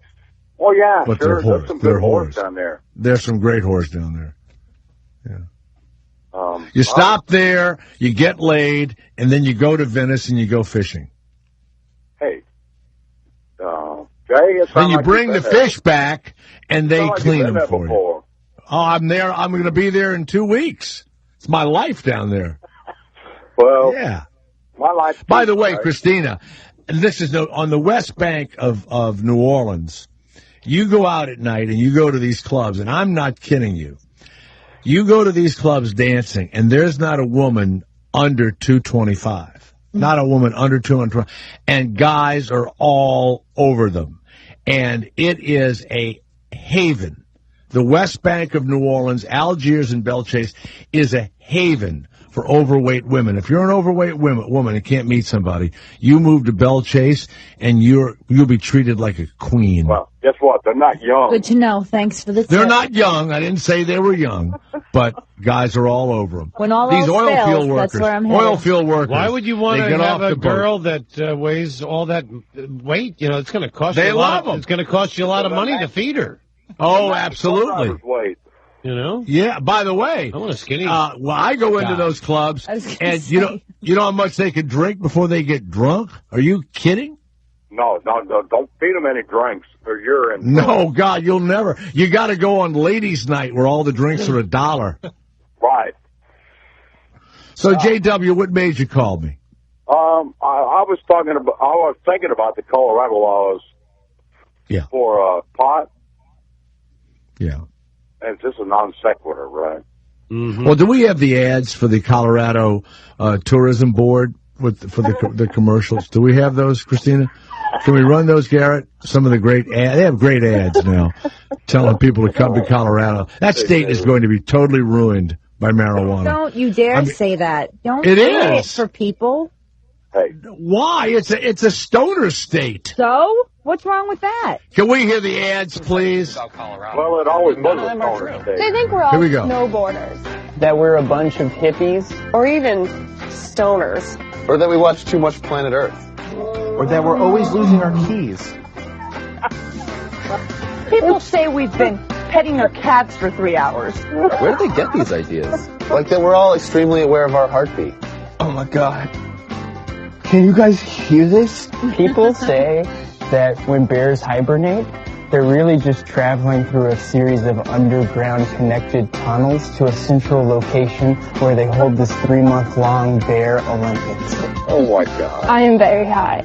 Or that if God created the universe, who created God? You hear that? This is the tourism board. Then the pack that wins the most bear gold medals gets top pick on where they want to live in the forest for the next 9 months. Oh, is that a bird? You want to know the truth about Colorado? Wait. What's the truth about Colorado? Can you stop filming me right now? Can you stop? ¿Tú quieres saber la verdad de Colorado? Did I just speak Spanish? Tell me, man, is this some kind of inside sting situation that I don't know about? Are you guys testing me? Young lady? No, hold on. I think they All call right, it the thank bear. you very much. Thank you. Now, JW, go ahead. What did you want to say? Go ahead. Okay. I read an article in the Denver paper about 2 or 3 weeks ago, and their money is not going into any federal banks. No, we knew that. Yeah. Banks cannot you take. didn't know that? Yeah. Yeah, no, and the problem is they're walking out with 50, 60,000 or more in cash every day. It's true of all pharmacies, even in California. No bank. They're talking about hundreds of thousands. Oh, yeah, millions of dollars. Hey, JW, let me tell you something, man. Get a fucking gun and stand outside of the pharmacy. That's all you need. No, they have like high-tech security. Yeah. You know what's the weird they thing gotta about that walk commercial? out with a bag of money, Garrett. They gotta leave sometime. They but do. JW They and I are go going to be with waiting security. They're surrounded by 10 like Secret Service guys with I wouldn't want armor. to mess with these. We're going to mow them down. Hey, you got a bunch of Blackwater motherfuckers out there. You know what's the weird thing about that commercial, Jay? What? Nobody, Thank you, JW. nobody in the commercial looks stoned. Yeah. You know, they were all. Well, like, they're actors. I know, but it was like, okay, you're doing this thing. Okay, it is funny, but, at least maybe put a couple of red drops in your eyes so you kind of looked a little stoned. How about hiring real stoners and not bullshit actors? And they'd still be shooting the commercial. This is a sad announcement, but I find, and they're big Scientologists and all that. Will Smith and his wife, Jada Pinkett Smith, the Los Angeles Department of Children and Family Services, have reacted to a social media post of their 13-year-old daughter in bed with a 20-year-old actor friend, Moises Arias. Now, Christina, is he naked or He what's... is definitely shirtless. And he's got a He's blanket shirtless. over him, and she's got a blanket on with a little tank top on. Okay. She's 13. Well, put yourself into this position. Kate's 14 years old. Why were they She's in photographed? bed because that's what kids do now. I don't know if it's for a legitimate art something or other. But Social that's what workers Will and will be talking Jada said. separately with Willow. Okay. Oh, this is Willow. And they want to talk to the Willow's young man. in trouble. 13. Yes, she was walking around Coachella by herself with the Jenner girls. Yeah, she's been trouble. At 13. That's crazy. Yeah, Willow. Well, you know what? I don't disagree with this. So what? So he's got his shirt off, and they took a picture. Her mother could have taken it. I mean, perhaps, and they're trying to say that it's art and a form of art and stuff, but I don't know. I wouldn't want to see Nothing's my happening in that 13-year-old girl. Nothing you don't is know happening. that. You don't know what could be happening. Not in that picture, but in life around What about it. Michael Jackson being photographed with all the kids in the bed? There was nothing wrong with that, right? Yeah, nothing. Yeah. Not even a question was raised. No. Ever. Dear Jay, Howard Stern's already done a bit about Led Zeppelin stealing songs, and now you've stolen a bit from him. Oh, please. Or is that a cover? It's a cover. Yeah, I mean, there's 72 pictures of this girl and the guy, and they're all so innocent. Oh, there's 72 pictures? I didn't know that. I'd only seen I got pictures of me with 13-year-old girls all over my house. Yeah, I mean, who doesn't? The police were questioning a guy in Dallas. He takes all of his clothes off, and he's completely naked. Another couple of guys up in a balcony somewhere, they start using, their cell phone camera to video this guy with no clothes on. A woman drives by, and her sunroof is open. Yeah. The naked guy leaves the police and jumps into the woman's sunroof with his ass, which made it a moonroof. Yes. Let's listen. You can actually hear her screaming. And Is the this police, real? Yes. Oh, no, the cop car is there. It's in Dallas. Go ahead. Okay. Go ahead. Here we go. Let's hope this is real. Isn't there? Hold on, I'm trying to find Yeah, it. What? because it's probably not real. No, it is. They probably It took is. it down because... Oh, no, and the woman is interviewed and everything about how he was choking her and pulling her eyes. He was naked? He was drunk or stoned or whatever, and he took all of his clothes off, and the cops are questioning him. A car drives by, he jumps up, and he jumps into the sunroof. There was a guy this morning that stole a bread truck in here in New York, and he was in his underpants. Yeah. And then decided to deliver the bread to a number of the stops that was listed there. He had stole the truck, and there was an itinerary in front of him, and he said, well, let me stop and deliver the bread. Then he got behind... Hold on, here we go. Oh, here we go. Listen up. Oh, he just jumped in these people's car. Oh, Listen. my God. He just jumped in that car.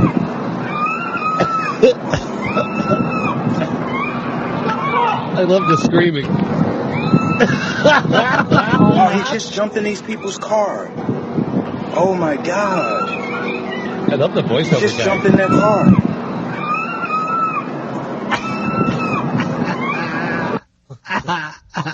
Oh, that's fantastic. Now, I think there's a news report where she's interviewed, Garrett, and she was pretty... says that she's traumatized after a naked man jumped through her sunroof and started beating her. A nearby neighbor recorded the incident with his iPhone, the man punching and choking the woman as the car went the wrong way down the road before it crashed into a utility pole. Moments before, just out of the camera's view, witnesses say that the suspect had attacked a woman jogging with her baby. The driver, who didn't want to be identified, says that the ordeal was a nightmare. Oh, they'll kill him. It's in Texas. He'll be dead. It was like I was paralyzed with fear, not being able to sleep, not being able to eat. It's too much. Oh. It's like Christina. The suspect looked like your hair. Drugged during the incident. He was taken to the hospital for treatment. So far, he hasn't been charged. I love the guy's voice. Unusual. So far, he hasn't been charged.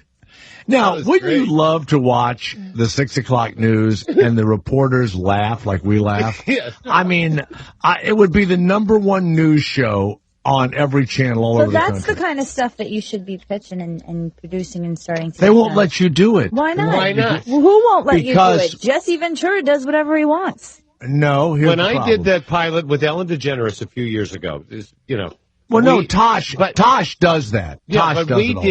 did a show, we did a movie review show, and all we did was make fun of every movie that we reviewed.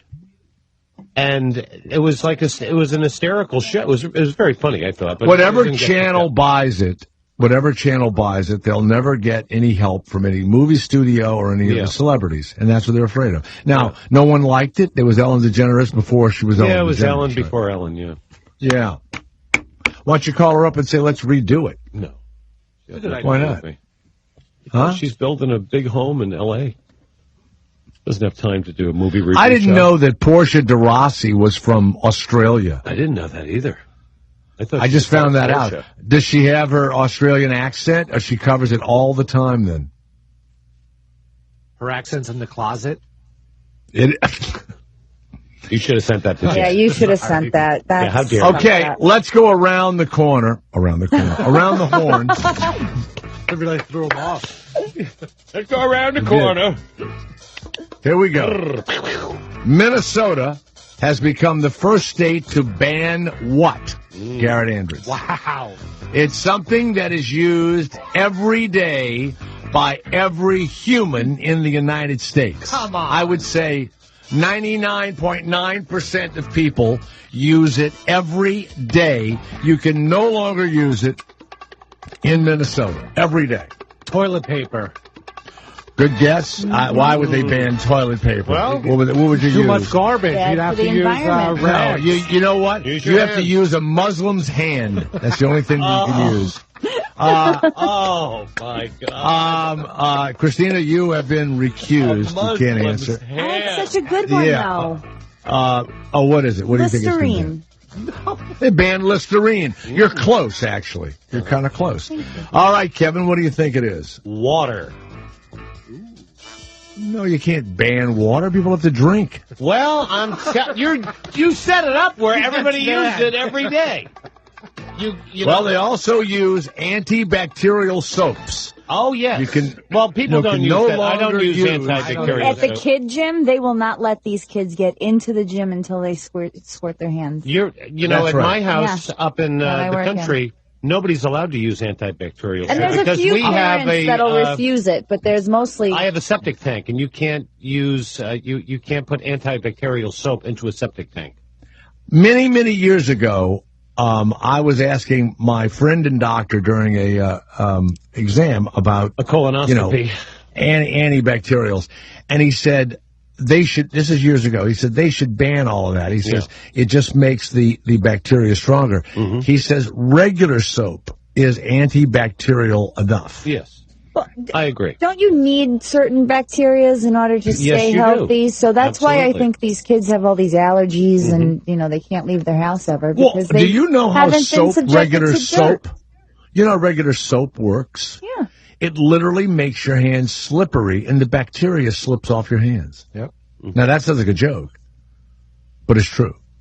I've been using hemp soap for the last. And by the way, after you have, I get stoned and then I wash my balls. After you have anal sex, you should urinate and wash your penis immediately. Well, thank you. Or even after regular sex. Now, what's the importance of lye in soap? If that gets rid of the AIDS. The whole purpose is just to lubricate your hands to get the bacteria off. I don't know. Is there lye in all soap? Wasn't that lye soap is very, very strong. Oh, is that what? Oh, it's a different kind of lye soap? soap is very. Lye soap will burn you. Oh, okay. Yeah. I thought it was in all soap. I don't know. All right. By the way, the Dodgers have an incredible... That's why I said it gets rid of AIDS. Okay. An incredible prospect. Very bad joke. Alex Guerrero. Alex Guerrero he's in AAA. He's hitting tons of home runs. They're about to bring him up. And his own teammate, who is a veteran of about, 10 or 15 years of pro baseball, Miguel Olivo, they get into an altercation, and Miguel has bitten most of Alex Guerrero's ear off. Yeah. And they're rebuilding his ear right now. Let me ask you a question. What is... and Mike Just a rhetorical question? No. What is... and they did this in Salt Lake City. Okay. What is this... what is the biting ear thing? What is that? Okay, have you ever been into in a fight with somebody and their ear is next to you? No, you are fighting and you're punching and you're grabbing their crotch, you know, and then you're just trying to win, and then you end up biting. Really? Yeah, you end up biting. Michael, who is in Santa Barbara. I never grabbed a crotch during a fight. Just me. Me neither. I know I'd never go for the ear either because I'd be afraid that the wax would get on my tongue. Never grabbed a crotch when you were fighting? No. What? No. I guess that's gay. Is that gay? Let's go to Michael, who is in Santa Barbara. Fight me, fight me. Santa Barbara, California. Go ahead.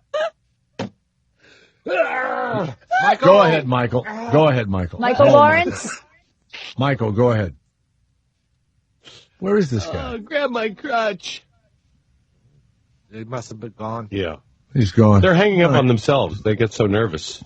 You're going to yell at them. New words in the Webster Dictionary. Oh, yes. Selfie. Auto-tune. Auto-tune. Is it hyphenated? Yep. Thank God. To adjust or alter a recording of a voice. Auto-tune. Baby bump. Baby bump. Woman's is that baby hyphenated? Bump. No. No. Catfish. Person that sets up false or personal profiles on a social network. I call every crowdfunding, digital device, dubstep. Do you know what that is? No, Kevin. Dubstep. Dubstep. Dubstep. I don't know what that is. Really? It's a type of electronic dance music with a prominent bass line. This is dubstep. Oh, this is gay. I can do a dubstep. It always has the drop in it, and the drop is coming up, and I love it makes drop. it dubstep. I'm gay. I'm gay. Gay, gay, gay, gay, gay. Gay. Boom. And there's the auto-tune. There's the auto-tune. E-waste. E-waste. Oh my God! There you go. E-waste. Is that the dubstep right there? Yeah. OMG. OMG. E-waste, by the way, is, discarded electronic products. So, Gary, you didn't ask me your question. Is it hyphenated? Yes, it is. OMG is? No, e-waste. Oh, okay. Fangirl. You know what that is, Christina?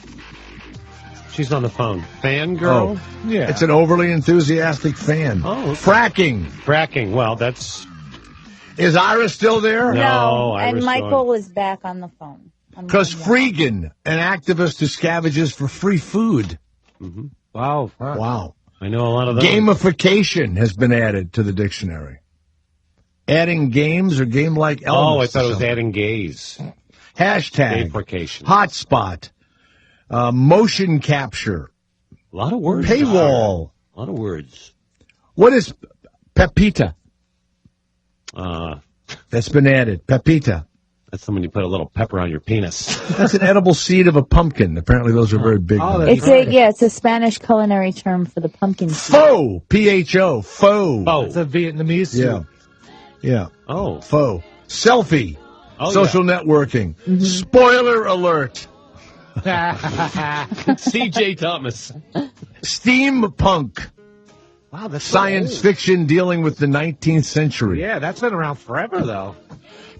Turd. Burglar? Turducken. Oh, Turducken. That's No,